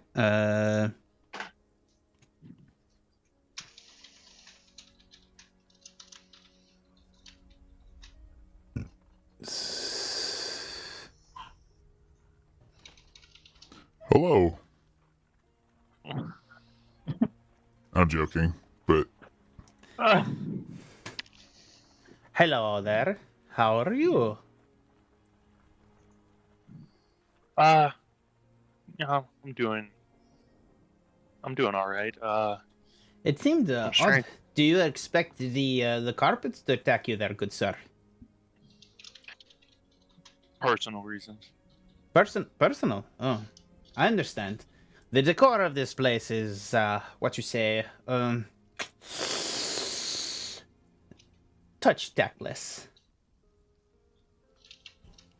I just think that if you were to kill an animal, why waste a perfectly good pelt on a rug when you could wear it? I don't disagree with this. Reeds would be enough for the floor. A strong reed floor, a warm reed floor. That's all you really need. And he's going to put that in. I will say this is a pelt itself. He's got a little blanket over that, but it keeps me warm. It's a good use of it. I appreciate the thought process. And he's gonna look at you, and he's gonna kind of do one of those things. Are you trying to deceive people in this town to what you are, Alpha? I mean, it shouldn't be that obvious. I just have a little bit of a... So let's Skull assume Kappa. that you've come into the eye line of somebody who is an expert on magical and differential forces and the arcane. Assuming you're in the eye line of that individual, are you attempting to hide essentially what you are? I don't know if I really know what I am, so I No, don't that's think fair. I would necessarily hide. Yeah. He's Try to going act to natural. he's going to look at you, and then he's going to look at Sniff, and then he's going to turn and look across the bar at Silver, and he's going to be like, fascinating. Gentlemen, can I buy you a drink? I'm always down for a good drink. I'd like to move Silver off the rug. Silver, you come over and Alpha just grabs you by the arm and tries to pull you off the rug. Do you allow him to do it, or do you fight him? Thank you. I'm just gonna like have a roll of the eyes, but do as he wishes. Okay. Yeah. Yeah. He's like, Jalister, pardon. Would you come and remove this rug and maybe what's everybody? It's early. Tea, coffee, or something a little stronger. Mimosas? Rum. I may be able I'll do to a produce mimosa. this. A mimosa? Oh yes. Jalister, I'll try it. I have a fine. If you would bring some orange juice, I think I have in my carrying case somewhere a fine vintage from the Ezran fields. And he's going to retrieve into his bag and pull out a bottle. It's got a little wire cage. And he's going to start unwinding it, and he's going to then take a knife from inside his fold, slide the backside of the blade around the top, and pop the top off the bottle, just chopping the top off the bottle in one smooth motion. Ezran's going to show up and produce 3 glasses of freshly squeezed orange juice, and he's going to begin pouring them out. Apologies. The man, I got carried away with mimosas. Sniff. Was it? Sorry, no, he doesn't know your name. Sir Tortle. You would care for rum in yours, correct? Yes, please. He retrieves a flask and pours a little bit into one of the glasses of OJ's and passes you a glass of OJ and rum. Interesting. It's not all you hope for. It'll do. So very odd things happened late last night. Yes. Is this normal? The phenomenon of the spirit of Ruby Lane, correct? I am you here know to of study her. it. Yeah. Yes.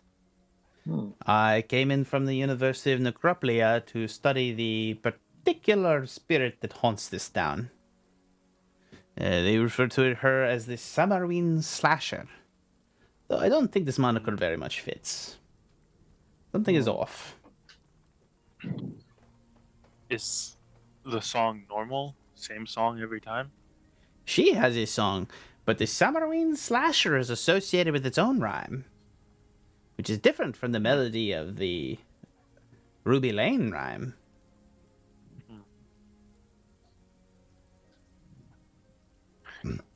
Do you know what it is? I do not know. You would have to get a local to tell you. I know enough to know that the rhyme and cheer. I could not repeat it to you, but I heard the children talking about it. It was a curious song. But posies and merry-go-rounds and a plague. It's a very weird song. That is what inspired the Summerween Slasher. The lullaby that she sings is more sweet than that. But this is just my observation from sitting at the window of this bar. I do not know the more defined details. And to be honest with you, most of the people of Fearrington have been not exactly forthcoming. I would appreciate it, though, if you would take the time to tell an old man your stories. As, you are all 3 curiously Outlanders. And we have so little news in this land from far away. I mean, I don't have much information as of late since I've been I would here. let you guys make passive deception checks. Alpha obviously chose not to, but to be honest with you, this character has absolutely insane insight, and I want to just make that clear. Okay. I just want to look around and see if anybody heard him say the He was- forbidden word of Outlander. He was very careful. Okay. Do you know what happened to Ruby Lane? Like, how did she end up in this state I do compared not. to other dead people? I do not know what happened to her. If I had to guess by the nature of the apparition, I would suggest that it is some nature of grudge that she holds against a denizen of this town, or something of the nature, or maybe a close-by denizen. There must be some Right. powerful emanating force that would allow a specter to continue on and for short amounts of time materialize in a specific context. Specifically the witching hour. To be fair, I can imagine quite a few people holding a grudge against this town. It would have to be a grudge. Oh, you think so? Who would hold a grudge against Fearrington? Ah, you say so as an outlander. I understand. Yes, we came across the well, as I imagine you are aware. I am aware, and I would also warn you that similar structures exist in exotic methodologies across this country. You will find pyres that burn, wells that drown, all manner of methodology to extinguish your particular undead circumstance. You use the word so freely, but I would kindly request you not. At least, not here. The O word or the U word? I take it the O The word. O Okay. word. The O word. We shall call it the O word. Very well. I understand your need for caution. That said, it is very little of a circumstance for me to talk with one of your people, as you are a wealth of knowledge to the outside world. It seems foreign as one that has grown up in Revon his entire life, but I cannot imagine a blue sky, as I have been told that it is in other worlds. I would have you tell me of yourselves, if you be willing. There's no better feeling than the blue sky above and the salt on your face. There is only the black briny sea here, one that turns back anyone that tries to sail it, with madness and monsters. I would not I'm know used what to it was lush like. forests. Our forests are lush, but also full of wildlife that is, let's say, hungry. I find that relatable. May I ask an inquiry of the three of you? You may. One thing I have noted for everybody that comes to our land, the land of Revon, is that you all universally find it odd and unsettling. As if there is a place that you have come from, some heaven, that is kind and bright. Is this true? Do all three of you come from a brighter place than this? I mean, it all depends on where the wind takes me, but I've seen dark, I've seen light. Justin, Karina, can you run a poll on this accent and ask if it's bad or good?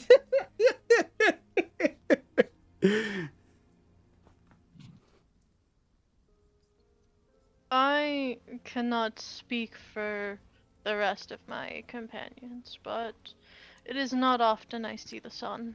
No, I come from a land quite similar, though different by certain distinctions. May I ask? A land of ever-growing shadows. Where the light has You could call it extinguished. as such. A land where the light Yes. does not fall, and the denizens are said to not have souls. Some, most, don't. Hmm. You are true. I have heard of this land that you come from, as I believe I have met a denizen from there as well, that has escaped the bowl of death to come here as an, well, O-word. Can you tell me? Yes, his name was Ezra. Are you certain? Yes, he was a tortured soul if I ever met one. It's to the north here. I think he has a baron now. He occupies Castle Gothica. Thank you. Openly? Yes, I do not know the particulars of it, but the Lord of Necropolia awarded him the castle and the barony to the north. It is many, many, many, many days' travel from here. Interesting. But I've had the suspicion for a while that the individual was an O-word, as I believe that, as we put it, the things that he has known and instituted in his village up there would suggest a knowledge beyond what we possess in Revon.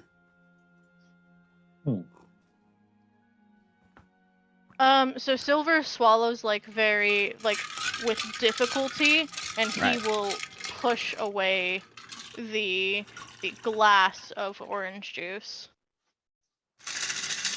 Yeah. I assume Silver is done with a lot. Yeah. Yeah. That's Thank you. That's a big shell. Are you okay? Yeah. Thank you for this information. I appreciate it. I understand. Well, I don't understand. You look more upset than I thought that you would know. This is another O word that in a position of power, but there are people in this world who have made it as O words. I understand the condition is concerning, but most people just see you as people. And unlike where you come from, Silver, everybody in this domain has a soul. I promise you. There are no Bavonians, Barovians, I don't know what they call them. Barovians is fine Barovians. enough. I am told that the average Barovian does not experience a soul, or maybe the 2 in 10 have a soul. Every man, woman, and child in Revon, in my experience, has a soul. As only true evil can be accomplished by an individual with a soul. I have treated with everyone with this in mind, yes. As a clergyman, I have treated everyone with the same respect as I would soul or not. This is what interests me the most here. You are a clergyman. You have already converted to the Ashen King and the Church of Love. Sorry to interrupt, but we had a viewer request to change the song as the lullaby is continuing from the Quirky Orc. He was Chill saying music. that the only song. Oh the yeah, there's lullaby. like light background. Sorry. Nice.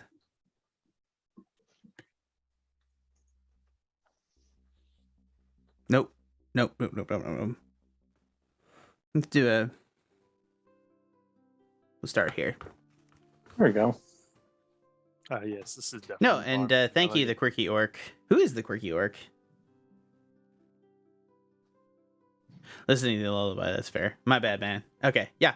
Yeah, as you guys say, sorry, I don't actually like this. Hold on. The quirky orc is me, and I was only responding to the question about why that guy went insane, listening to Ruby Lane slowly by. Oh, sorry. I was like, oh no, someone's getting annoyed by the That music. was my bad. That was my bad. Yeah, you're good. I'm gonna do a campfire tone just to shave it up, and it's also good for our podcast Oh yeah, to he's have a sitting little by the bit. fire. Yeah, there you go. He's sitting by the fire, and he's just like he's regarding you. Apologies, my mind wanders sometimes. I suppose yes. This is a different land than there, but the Outlanders that have come here, they typically are very dangerous to the people of Revon. The Bavonians, as you call them.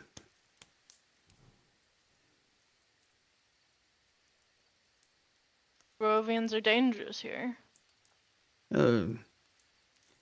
I find that. Do not take this. You are the nicest Barovian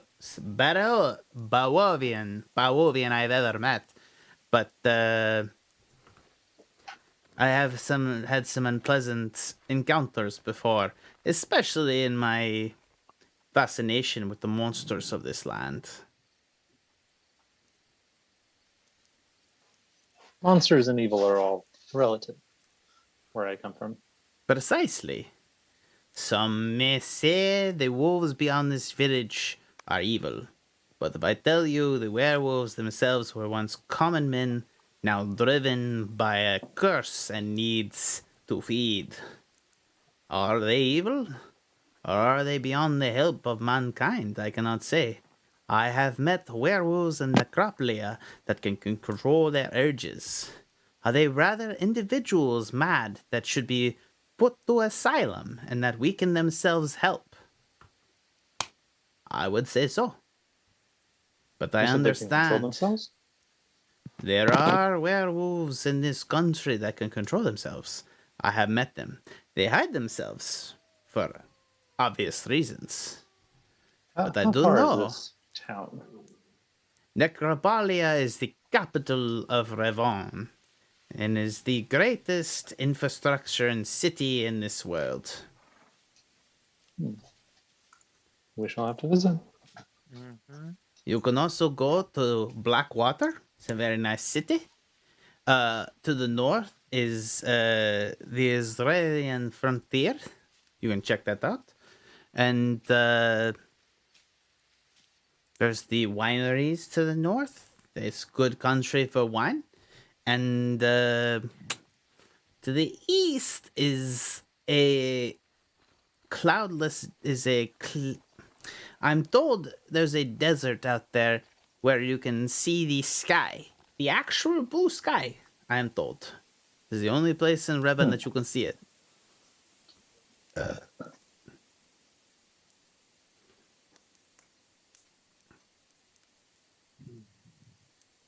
It is about. Okay. Do you guys want to meet up with the rest of the group? Yeah, I let's just move had on. one more. I just had Yeah. one more question. How long has Ruby been showing up here? So this is the question that I have. By my accounting and the basis of, you must understand, testimony from questionable sources, namely the villagers here who exaggerate everything, I would estimate that Ruby has been haunting since the previous Summerween, which by all accounts was when her death occurred. But on the subject of her death, I cannot find any sources. By all accounts, from the most villagers, it suggests that the first Summerween slasher victim was Ruby herself, which makes no sense considering that the modern parlance suggests that she is indeed the Summerween slasher, leading to my theory that the slasher and Ruby are in fact two different individuals. And how did you hear about it from Necropolia? I heard it by pestering Jalister and paying way too much gold for my room. That's how I heard about it. You may question him yourself. I will say his tongue is unmoving unless there is a heart underneath it. And where can we find him? He points across the room where he's behind the bar. Jalister Silvermane, individual right here. Okay. I'm going to go ahead and divert to Team 2, which has gone into Sheriff Good's office, where you see there's a tiger skin floor rug across the floor, which I don't think this team is going to care as much about stepping on. No, not without the presence of Alpha. Do not care. That's a cat. You're a cat. So this is the second time that you've seen Sikes, I suppose. So Sikes, you're coming up to the sheriff, and Liv and Savannah are leading the way. I'm staying in the background. Yeah, cool. What do you guys want to ask him? I wanna be Hello. like, hi, I wanted to come introduce myself. I know you met my fellow trapper yesterday, but I wanted to come introduce myself because we are in search of some gold because the trapping has not been great. So we were wondering if you had if you needed any help. I would highly recommend the wolf pack to the East Pasture, as I'll say this. To be frank, your trapping has been mostly stopped by them. The pack, there's a werewolf leader, I suspect now, that has guided the wolves into one super pack that is now cleaning up the majority of wildlife. Cleaning up the majority of wildlife around this area. I would suggest if you could clean off some of the pack, they may move away from this area, and some of the deer and other wildlife would return to allow trapping. Any wildlife that you could bring me myself, if you bring a pelt, I'll give you a gold for it. If you bring the werewolf, I could probably find in my purse to get you a much more substantial reward. What if we have a fear of such wolves? Do you have any other tasks that you require assistance? I do not blame you on this subject. I suppose you can check the board outside. I would suggest if you have a fear of the wolves, however, that most of the other tasks on the board. If you have a fear of the wolves, I would not approach the bear bandits, which would be the next most expensive task out there. After It would that, only be furry things. We have heard they are not very hairy. they are. The bear bandits are by definition not furry, as they run naked through the woods, which on these cold nights I don't know how it's possible. But for their captain, I would accept a 50 gold reward, if that's okay. I do know him, so you can't just turn in anybody, I would say that.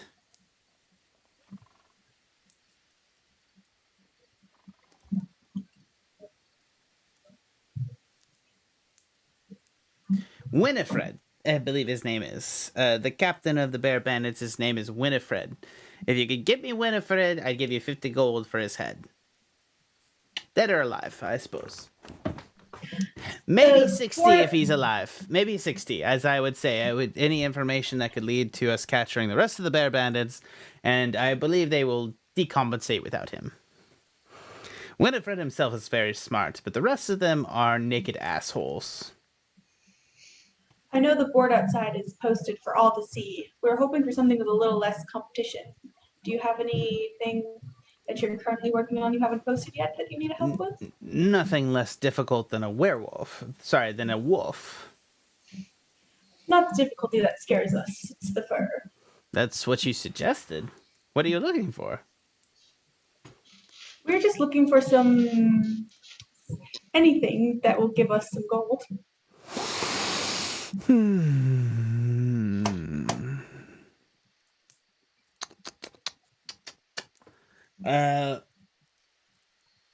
We seem to have some form of river monster that has begun to eat the fish downstream. Typically, the salmon have begun to spring in the summer and come upstream to spawn. Unfortunately, we've had an entire gout of salmon, so if you follow the stream downstream and can find the source that is blocking the salmon and can confirm that you have unblocked it, I would be willing to part with as much as 20 gold. Ah, that sounds like a quest we could complete. Indeed. I know that we have them posted, but I will be pulling the Castletop Monster and Summerween Slasher. For what reason? Because I do not have the balls to go after them myself, and I cannot imagine anyone else in this village having the same thing. If you could produce them...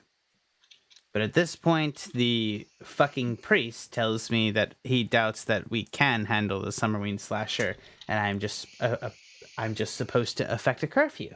So... Would, theoretically, if someone were able to grab them and present them to you, or present proof of their death, would the posted price still be available? I have tangled with Slasher myself, and I can say that she is... It is impossible to contain her, as she heals from any wound that I have been able to give her, magical or otherwise. I am not some country bumpkin. I know that some creatures are incapable of being harmed by weapons, and silver or otherwise. I have not been able to inflict a single wound upon her from a distance, and it makes her, frankly, impossible to catch. And it's also been a proven fact that she can become incorporeal, which makes that containing her in any way, such a fashion, I have completely failed. If we were to scare her or divert her from this particular town, would that be of any value to you? If she were not to appear at midnight every time? No question. I would give you the full reward for such a thing if you had a lead. I would hope that you would trust me at this point, ladies, to tell me on the subject if you had a lead on getting her to leave the town.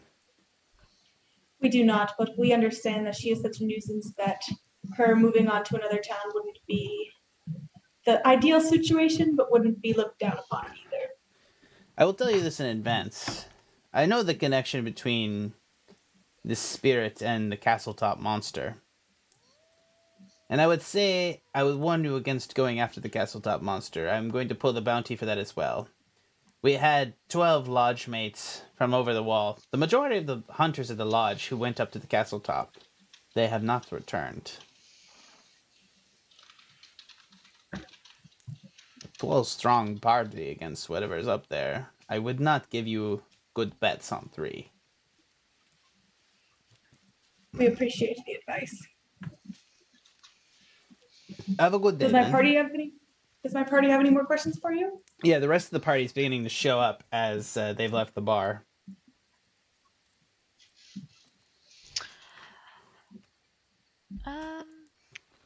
Silver is actually not with Sniff or Alpha. Oh yeah, where's Silver? We'll address that in a minute. Yeah, Sniff and Alpha show up. Sheriff, sir, did you say that you haven't been able to inflict any wounds on the slasher from afar? Has anyone gotten close to her? Yes. And survived? No. She has an excellence with that blade. She only carries a small blade, and you wouldn't. I will say this. If you are female, you have nothing to fear, as she has only ever attacked our male marshals. Madeline, and he points it over his assistant, was caught out in the street with her, and she simply became incorporeal and passed right by her. She has never harmed a woman or a mixed-gendered individual in any shape or form. She has only ever harmed individuals that identify as male. Seems like she's been slighted by one. It is a suggestion as such. I do not know the specifics of Ruby, although I suspect that since her and her husband has disappeared, that something went very, very, very wrong at Castletop. Were you aware of any of her friends or anyone who was grieving extra at her funeral? Certainly, the miller's wife was friends with her. I know that there was a relationship there. I'm not sure the specifics of them, but I know they were friends. She could probably tell you more. Where could we find her? She will be at the mill, the big mill building. You know, the That building makes with the wheel and the water that churns wheat, right? You know, you've been to a village before, right? Oh, yes. Sorry, I don't know why I'm being rude to you, Savannah. This is like fun for me. Sorry, it's hard as a DM to be an asshole sometimes because a character's an asshole, right? He's an asshole. Sheriff Good's an asshole. You don't know that he's a bad asshole, but he's an asshole.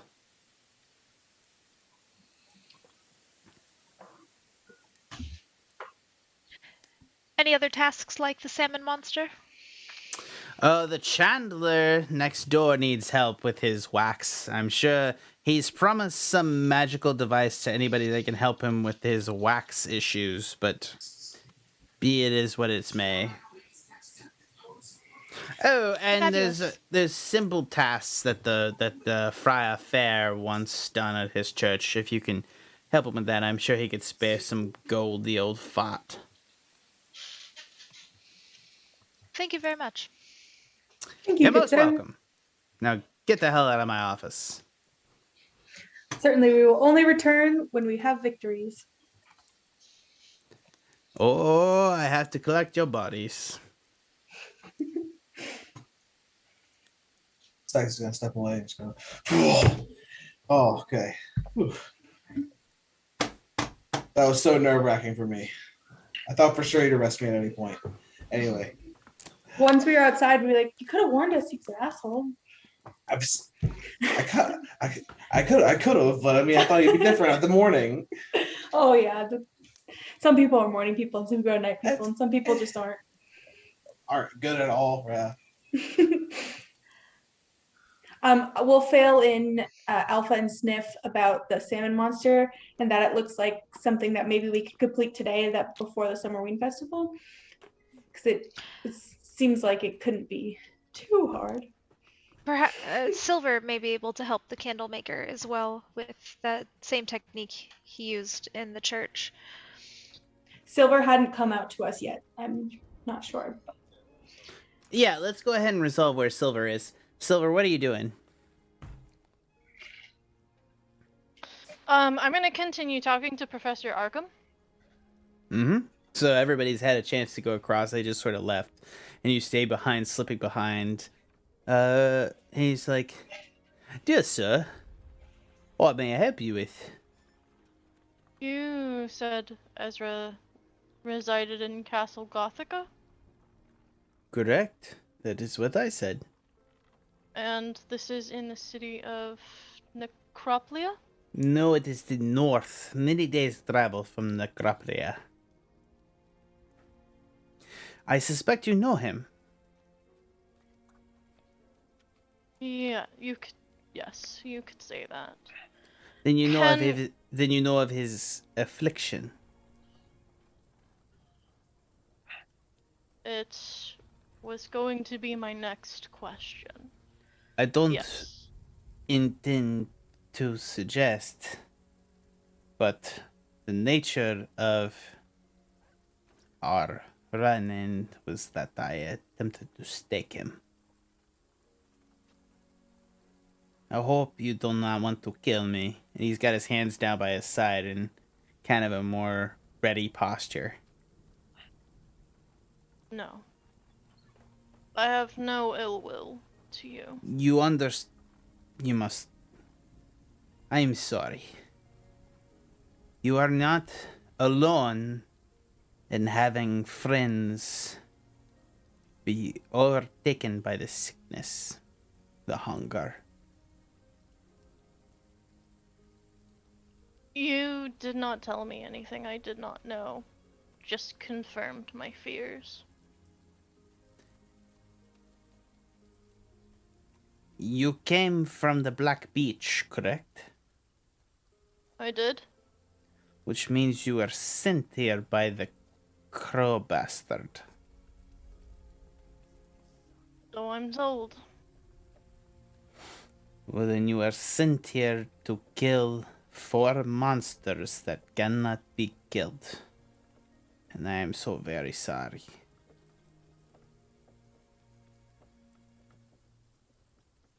Ezra is one of them.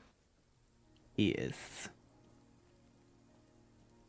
He is the hunger that haunts the north.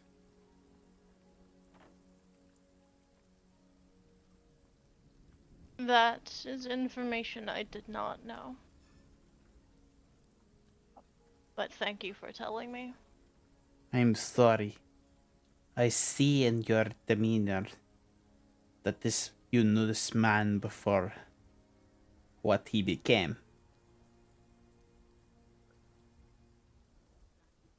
Silver's gonna, look towards the window. I killed him as he was feeding on a child.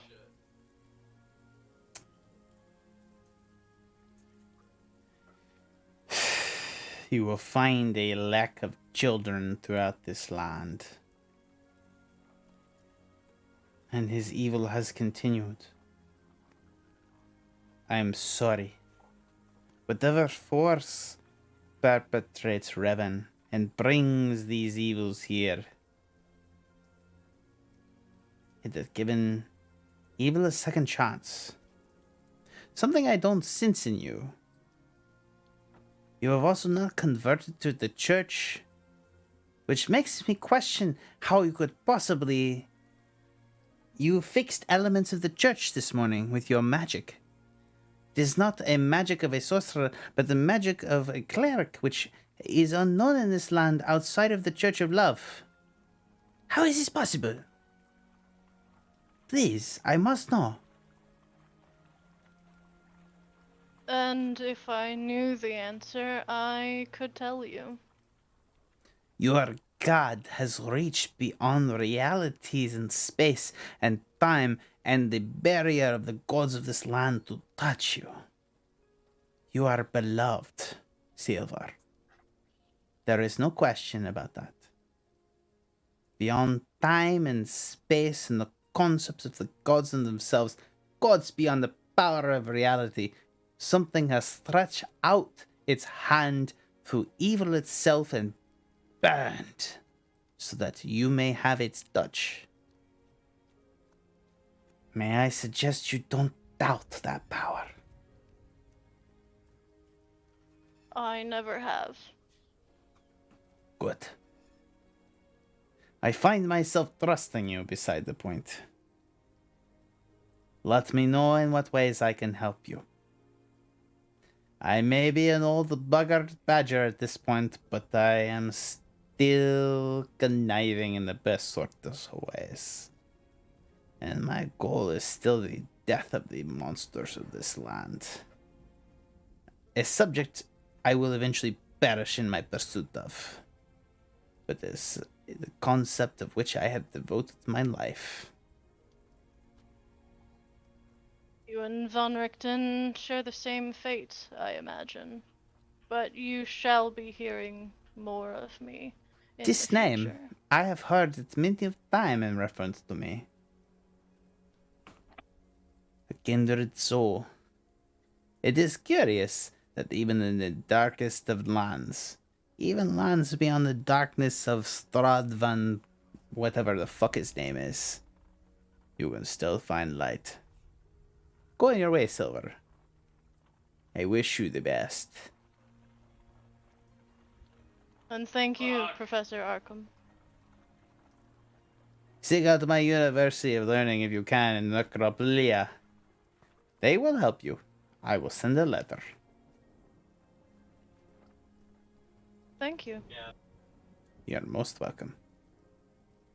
And with that final thing, Silver will get up and walk out of the lodge. Okay. What do you guys want to do? We got 10 minutes left in the session. So we're all scuttled outside. Let's get that river monster. Yeah, there's a river monster. We can definitely do that. Yeah. All right, you guys are heading down to the river. What are you doing? We're gonna follow it. He said south, I believe. We're gonna follow it down that way, and You pass by the keep the forge where there's a blacksmith, and he's just hammering away on iron. There seems to be some sort of shop. Sorry about that. I think We guys- we should continue down the river until we see salmon, and then maybe go back up until we don't see them. So then we know the blockage is in between a point. Yeah, absolutely. Smart. Go ahead and roll me survival to follow the river. All right. Who and one character, please. I'm pretty good at survival. Yeah, we would follow you because you are like our alpha, our leader. Good sniffer. Oh yes, very good, sir. This is with advantage. I'm getting help. Yes. Yeah. Liv is helping you. I'll help you too. Oh, 22. You guys come down to the head of the river where you find... Hold on. You guys find salmon in the river spreading upwards. But there's something wrong with the salmon. They seem to have... The salmon seem to be bloated as if something has infected them. Oh no. And as you watch the salmon swim upstream, you watch them burst. And little wiggly-like creatures come out and swim down the river, seeking everything. So they infect the toads and other fish of the river and creatures. And you see them flutter and fly as they infect things, and they begin to swell as the creatures attack them, like some sort of parasite. Okay, so it is not one river monster, it is a bunch of tiny river monsters. Yeah. Oops, my bad. Oh goodness. No. Is that what is to come? No is there any high idea. ground? Is there any like high ground I can get on? Unless you know Obi-Wan, I don't know how to help you. What? You're on a Sorry, riverbank. that was Okay. terrible. Yes, there is high ground, of course. I'm I'm so top of sorry. Sniff's I'm so shoulder. sorry. I'm so sorry, Ash. I just took advantage for like no reason. Yeah, I'll set up and be ready to like shoot these things. This is what we're dealing with, right? We gotta take out these river monsters. Lethal damage. I think we need a Yes. more efficient way of disposing of the bodies. Maybe fire. They seem to be infected. We need to allow for the good salmon to get past, so we need to know what is infecting them as well. Mhm. Good point. Our proof is that we succeeded is that a salmon reaches the river near the sheriff's office, I believe. You guys can either wait here to see if the creature continues to come upstream, or you can try to follow downstream to find it with another survival check. All right. I believe we should follow it, not wait for it to come to us. Yeah. Okay. Same deal. Same Damage. Yeah, deal. we will help you. Shall we stealth in the? Is there a forest nearby? 22 You again. come upon a beaver dam that's slowly disintegrating, and you see that there's maybe a dozen beavers that have been hung by their tails dead from a hoist rack where they've been hung out to dry. And you see a creature coming upstream. Can we reach the beaver pelts? Could we take them? Because he said a pelt of any animal. No, you see this creature coming out of the dam as it comes Okay, there. he's too fast. It's a giant frog-like monster that's red in nature, scaled with green scales, and long, weird, cylindrical, conical claws that are coming out of his fingers with holes in them. I feel like we should instantly fight it. Yeah, let's get a jump on him. This is my home. Wrath brings you to my river. You are killing the salmon! We've come to protect salmon! I am spawning. It is my right for the salmon to carry my spawn down river. Not anymore! And I Nope. want to throw a dagger. You would deny my race in a genocidal madness? You are You killing guys can something you that guys we- can just attack if you want to. I mean, Yeah, we, yeah. I would wanna like to. Yeah. throw a we can dagger. engage philosophically with the breeding monster if you want, but we can also like you know. No. Yeah, I've got. Oh, Here's yeah. inspiration. Yeah. I'm inspiration. Okay, all right, perfect. Yeah, I retreat into my shell, come out, fucking like bouncing back and forth. Like, let's fucking do it. Let's fucking Yep. do it. All right, Sniff, what's your initiative? Let's see. Sikes, Initiative is going to be Silver. a 12 plus 14. That's a 14 total. 14 for Sniff, 12 for 12 plus Sikes, 14 And the for 14 Savannah, I got a Silver, 19 on my initiative. 19, Alpha, Liv, 5. 5 for Liv, Alpha, 13. 13. All right. I don't know who player character G is, but we're not going to involve him. Silver, you're at the top of the order. Yeah, I think we're gonna try to do something different this time. Go ahead. How far away is he? He's roughly 15 feet from you. Okay, cool. I think what's gonna happen is like you guys are gonna see Silver bite his finger hard enough to where it draws blood, and he's gonna cast Bane on the creature. Oh, God.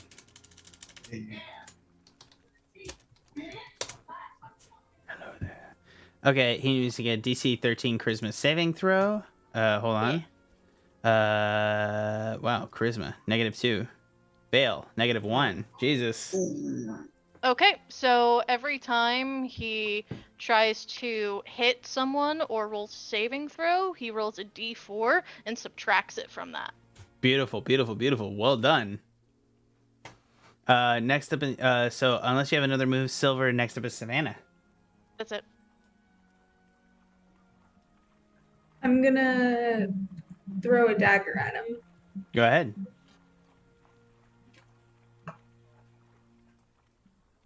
Oh, it is a 9 to hit. A 9 will not hit him. He has an AC of 14. Yeah.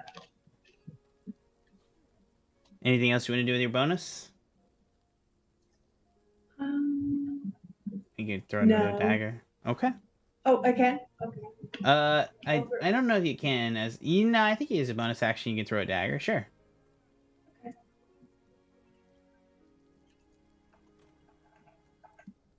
Keep in That was mind even flank. worse. It was an 8. Keep in mind flanking rules. Sniff, you're up. But we would have to cross the river to flank?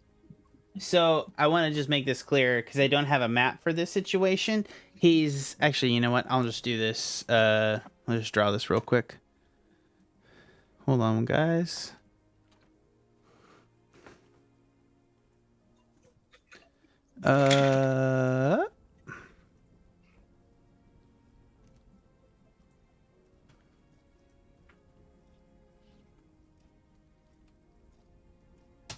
Sorry, I gotta delete characters from season 3 D&D. Alrighty, and let me delete Jacob because he's obviously in a different movie now. Jacob, thank you. My bad. Yeah, different movie. I love you guys so much. I'm just gonna use a random monster for him. Sorry. I didn't have a map prepared for the river encounter. Ironically, we have really, really good maps for the river encounter, but I didn't make a new one, and that means I forgot how to run encounters. What is it? It's a large creature. Okay, cool.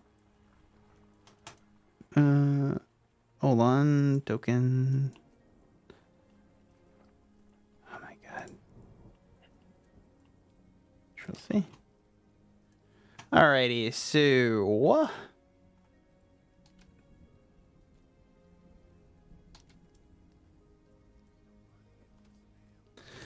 excellent. Okay. River. Damn. Alrighty. Not what I wanted.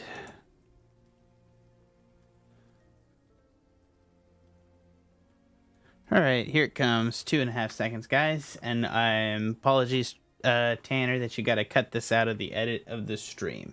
Let me add. So this is kind of your scenario. You guys see it now? Yes. Oh, this is awesome. Right? I like it. Yeah. I apologize. I drew that shit in like 12 seconds, so, sue me. Let's go. For D&D, what are the jump rules? Does your character have different jump stats? Yes, it does. It's mostly based on your movement. So what are you trying to do? I thought it was like 5 times your strength modifier. Correct. Yeah, and typically, though, people will make you make an athletics move to jump across the subject, and then I'll roll from there on the basis of the athletics. Basically, you either do an athletics check or you just have a base jump modifier. Okay. So I probably cannot jump over a river because not great at that. So I would say the river is maybe 5, 10, maybe 13 feet across. Okay. I'm just gonna come up close to him and look scary. And my turn's over. You can also attempt to ford the river instead of jumping it. When you make a high jump, you leap into the air a number of feet equal to 3 plus your strength modifier. So typically for creatures, let's say that you're let's say that you were talking what the slod is. So the slod has a strength +3, so the slod can leap 5 feet, essentially. Sorry, 6 feet. I can do 2 feet, so I'm gonna stay on this side of the it's river. it's gonna be difficult for you to leap that. 3 plus your strength modifier. If you move at least 10 feet on your foot immediately before the jump. Oh man, there's so much more going on here. Sorry. Yeah, you can jump farther if you're running versus if you're standing still. Exactly. Yeah. Sorry, guys. Yeah. Your strength determines how far you can jump. Long jump. When you make a long jump, you cover a number of feet up to your strength score. If you move at least 10 feet on foot immediately before the jump, when you make a standing long jump, you can leap only half the distance. Either way, each foot you clear on the jump costs a foot of movement.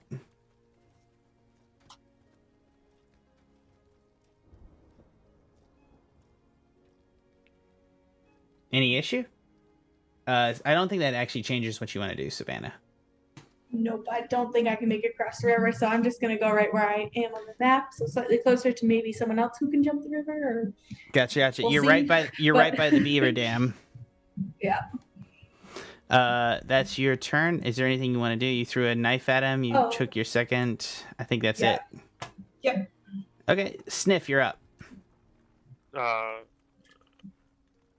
I am just gonna straight up shoot one of my pistols at his face. Do it. 13 plus 4, 17. That'll hit. All right. So the damage is a 6 plus 2, 8. So 8 damage. 8 damage? Nice. Yes. Anything else? I'm going to just move myself closer to the river just so I can keep line of sight on him. Okay. Alpha.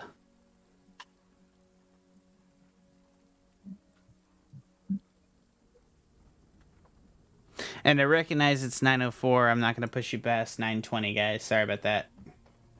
You are muted, I believe, Alpha. We see your mouth moving. I do see your mouth moving. You're right. Right. I'm gonna hex the creature. I'm gonna put a fang-like symbol on it, and then I'm going to run up to it. Does it get to make a save? I guess the hex. I don't think so. I don't think so. Nah, Hex isn't a save. Oh, okay. Shit, you hex it. Yep. What does it affect? When it is hit with an attack, it takes D6 necrotic. Nice. Ooh. So we're gonna flurry of blows away. Go down. Okay. I am hitting a interesting. Oh, there we go. Is it going? Roll the attack. You describe Hit the the number attack, beside then it. roll The it. number next to it, yeah. It's Correct. grayed out. Yeah, Go ahead and roll it just in chat for the thing. Oh, there it is. There There it you is. 16 to hit. Does that hit? Hits. 7 to hit. 7 Bludgeoning. damage. Okay. Nice. Go Okay. town. And Fuck then this punk up. Plus how the do I 6 roll a necrotic. D6? Oh, Okay. So one, 8 damage. one extra, that's okay. One That's good, extra. that's good. Everything and then counts. Everything counts. It does. Flurry of blows is going to happen. Oh, Is it Miss. 2? Keep Do I have to going. roll it twice? yes. Oh, crit. Crit. Okay, so 7. 2d6. At 20. Would it be 2d6 for necrotic damage? Yeah, Is you that would, right? you Yeah, would double totally. the dice, so 2d6. Go ahead and roll it. 4 4 damage. Okay. Every bit counts. So not Damage. too bad. Damage is damage. Next up is Sikes. Oh yeah, Sikes is gonna run back 30 feet. Fuck them. Awesome. Fuck all of them, and then I'm gonna take the gourd out and shoot him with the E-blast. Bam! Bang, bang. Oh! Oh! Roll my damage. That's 20. 19 damage. 19 damage. He bloody? No. Oh dang, okay. Oh dang. I was getting hyped. That's it. It's like Okay, next up is Liv. Liv is also gonna run back, but probably only like 15 feet. And shoot him with Sacred Flame. Go roll it. Or what's his save? DC he needs to make Dex 13. 13. Oh yeah, it is. It's a Dex save. Yeah. Fail. He takes 5 damage. He got a Yeah. 2. I just want to see what it would be with the Bane. Oh yeah. What is that? All right. It's a Minus D4. Oh, so he takes an extra D4 damage, right? No. No. takes- minus D4 to the It's save. D4 to the save. Oh yeah. No, he fails either way. Like it's a -2. I just want to see. Yeah, I know. No. It's not a bad thing. He is now bloodied. We want to see if we can which- get him negative. He is now I bloodied, mean, and it is now his turn. Oh, actually, so here's what I said. He has resistance on magic. You essentially negated the magic, Silver. So she needed to roll a second time, but she essentially got it because she didn't have resistance.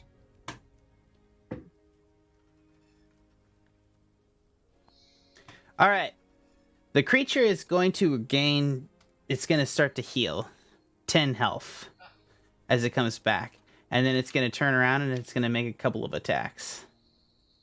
Told you fire was the answer. The first one is a claw attack So right. against Alpha.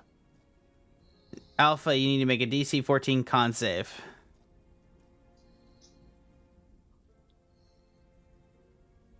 Nice. Save. 18. You still take 16 on 11 the die. damage.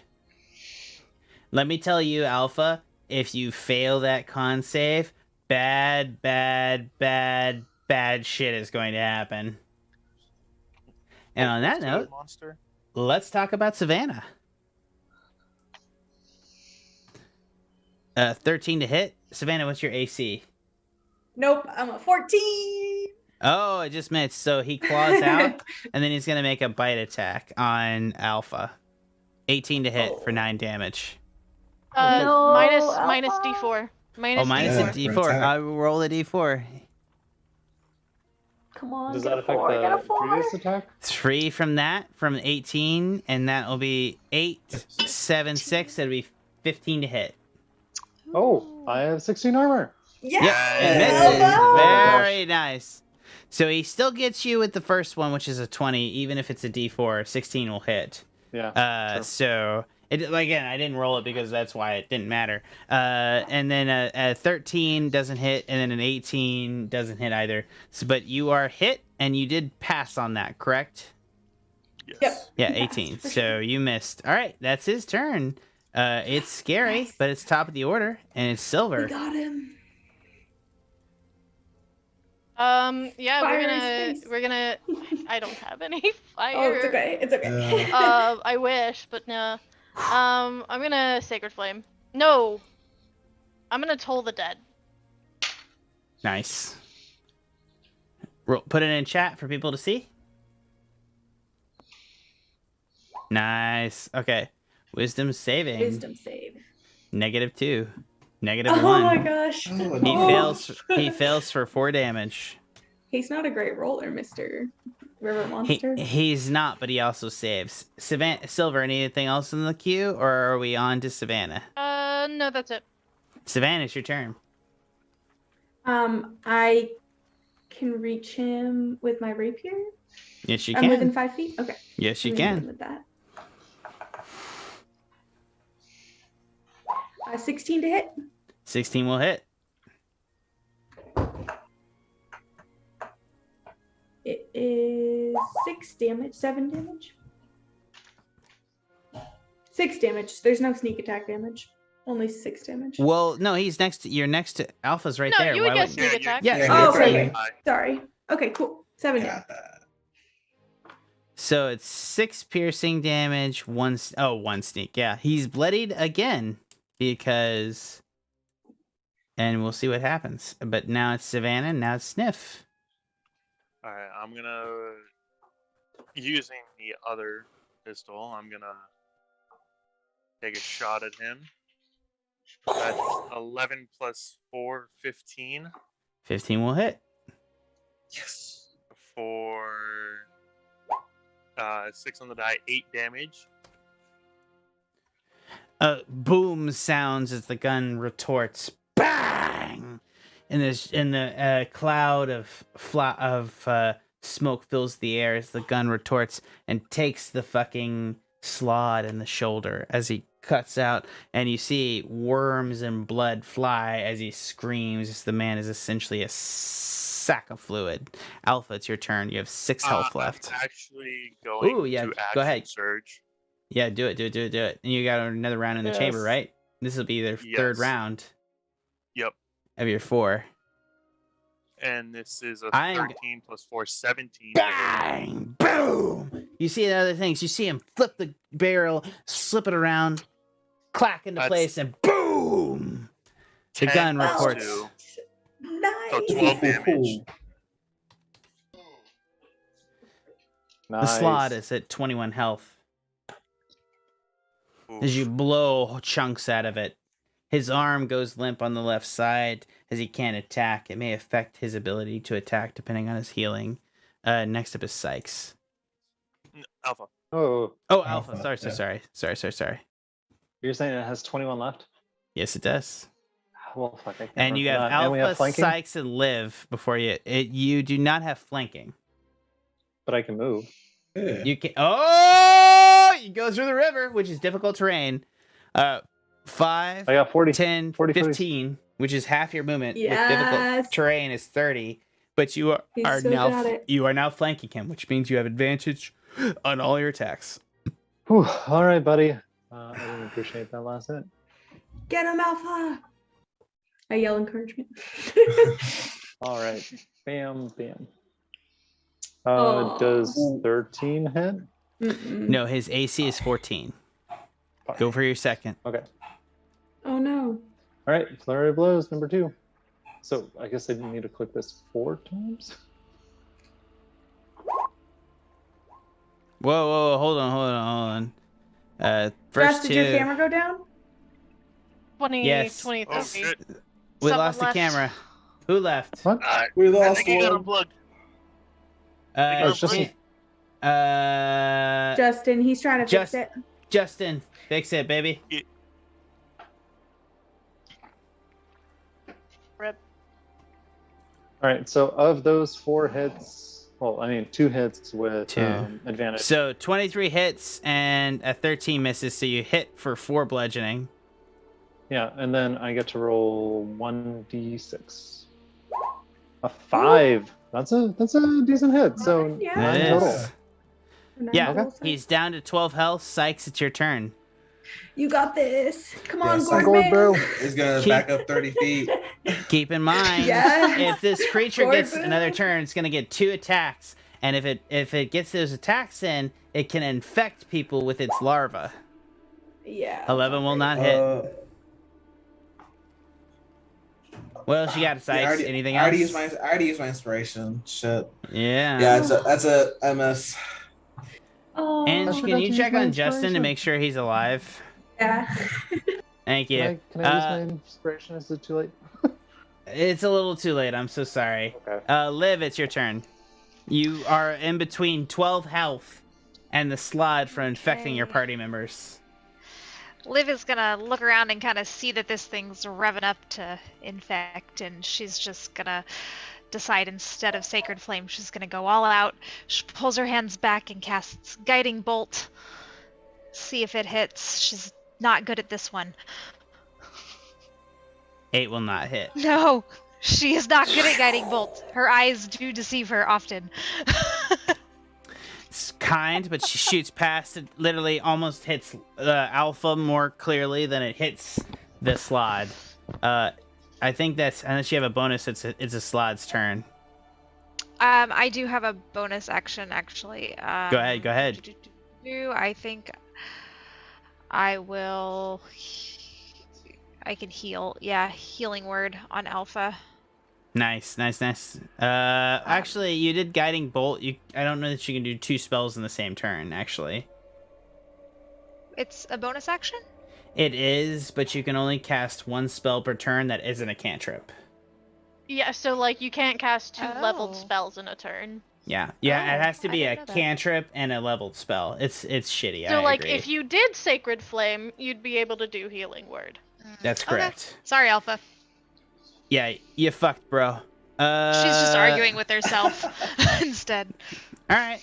The creature's gonna turn around and gonna attempt to claw Alpha. Actually, hold on one sec. Let me double check one thing. It might be in your advantage.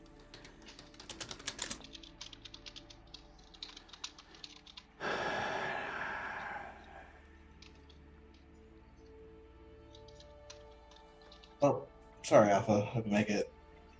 I That's do okay. not. I do not believe, by the basis of flanking rules, that it gives the creature disadvantage.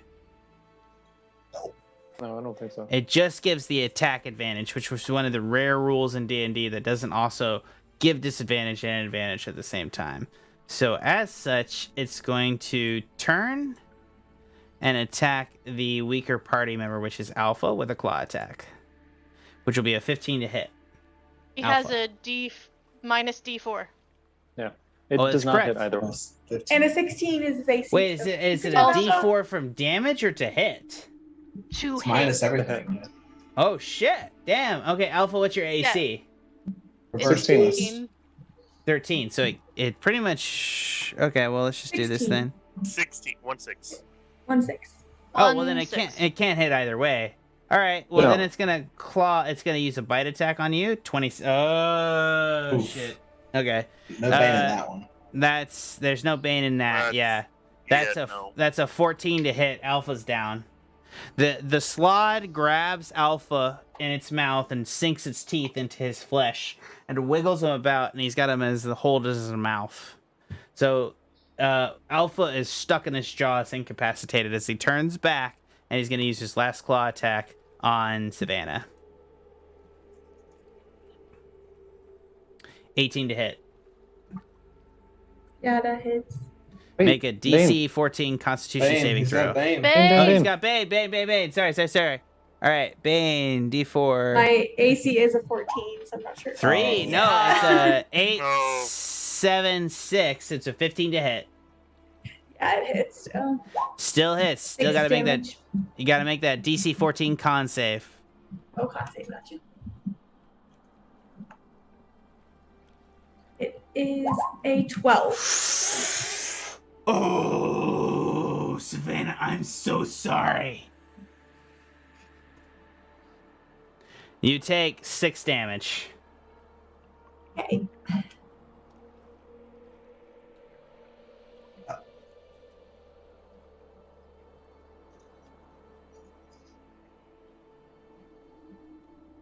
Now I'm nervous. No reaction. Oh, that sucks. That sucks so bad. Okay. That's it for its turn. Savannah's gotten slashed by it, and Alpha's in its mouth. Top of the order, Silver.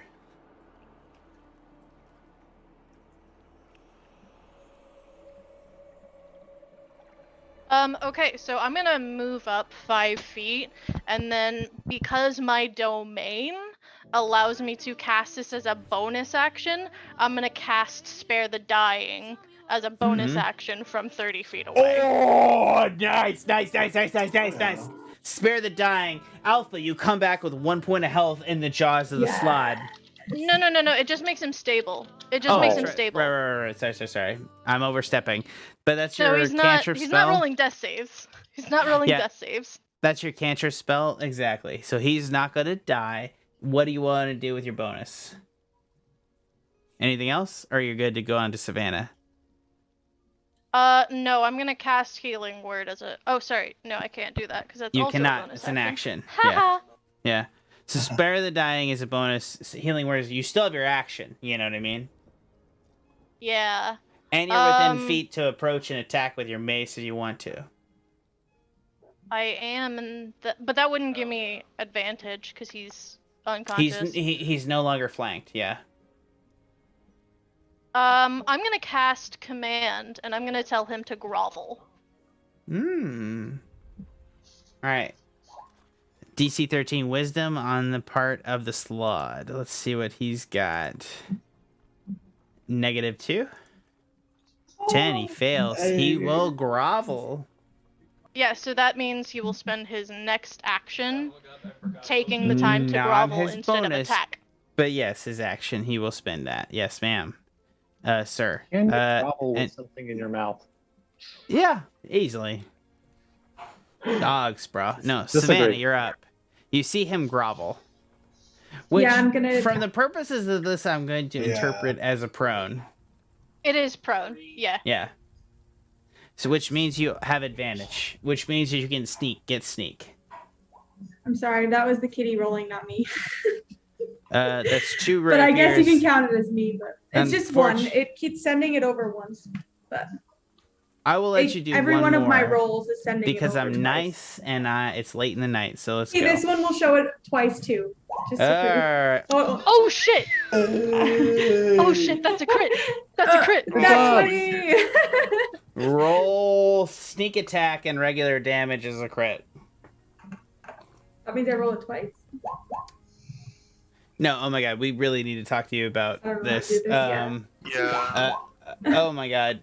Okay. Okay. So I'm seeing 13 plus piercing and a sneak is 1. So I'm seeing 13. First off, that's not all correct, Savannah, but we're gonna work on this later. And as of right now, though, it had 12 health. So even with the base damage at the 13 on the first roll, what do you want to do? I want to slice its head off with my rapier. You see Savannah come in, cat-like reflexes in play as she dodges to the side. Silver snaps her fingers at him in a commanding fashion. It says, "Shit!" And the creature comes down to its levels. Alpha sitting in his jaws, who's been punching its face as he comes back to, and he's just like, "Ah!" And you see Savannah comes in just expertly with a rapier just underneath the neck as it bisects the creature. She comes off the other side, anime fashion, as the creature slides to. Alpha does a pirouette backwards onto his own face because he's incapacitated, and as the creature comes down into the river. And all around you see salmon begin to pop as their bellies full of its fish scales begin to pop as the creature dies. So it appears that the salmon are still dying, so we may not have saved them. The salmon that have already been affected, including Savannah, are, they still got slod young in their belly. We gotta catch those ones, right? There's like a stream of wiggling worms. We can deal with that next time. For the Pen and Paper Alright. Pod, it's 9:20. Thanks for listening. Let's go over real quick. Sorry, I haven't been paying attention to the chat. Hello there, XD. Sleeping in the gourd is guaranteed to crit. Okay, true. well, that is what it is. Let's see if sleeping in the gourd can save Savannah from a horrible fate where aliens-type creatures eat her from the inside out. But that's another day's discussion. This has been the Pen and Paper Pod, starring Sikes, played by Tanner.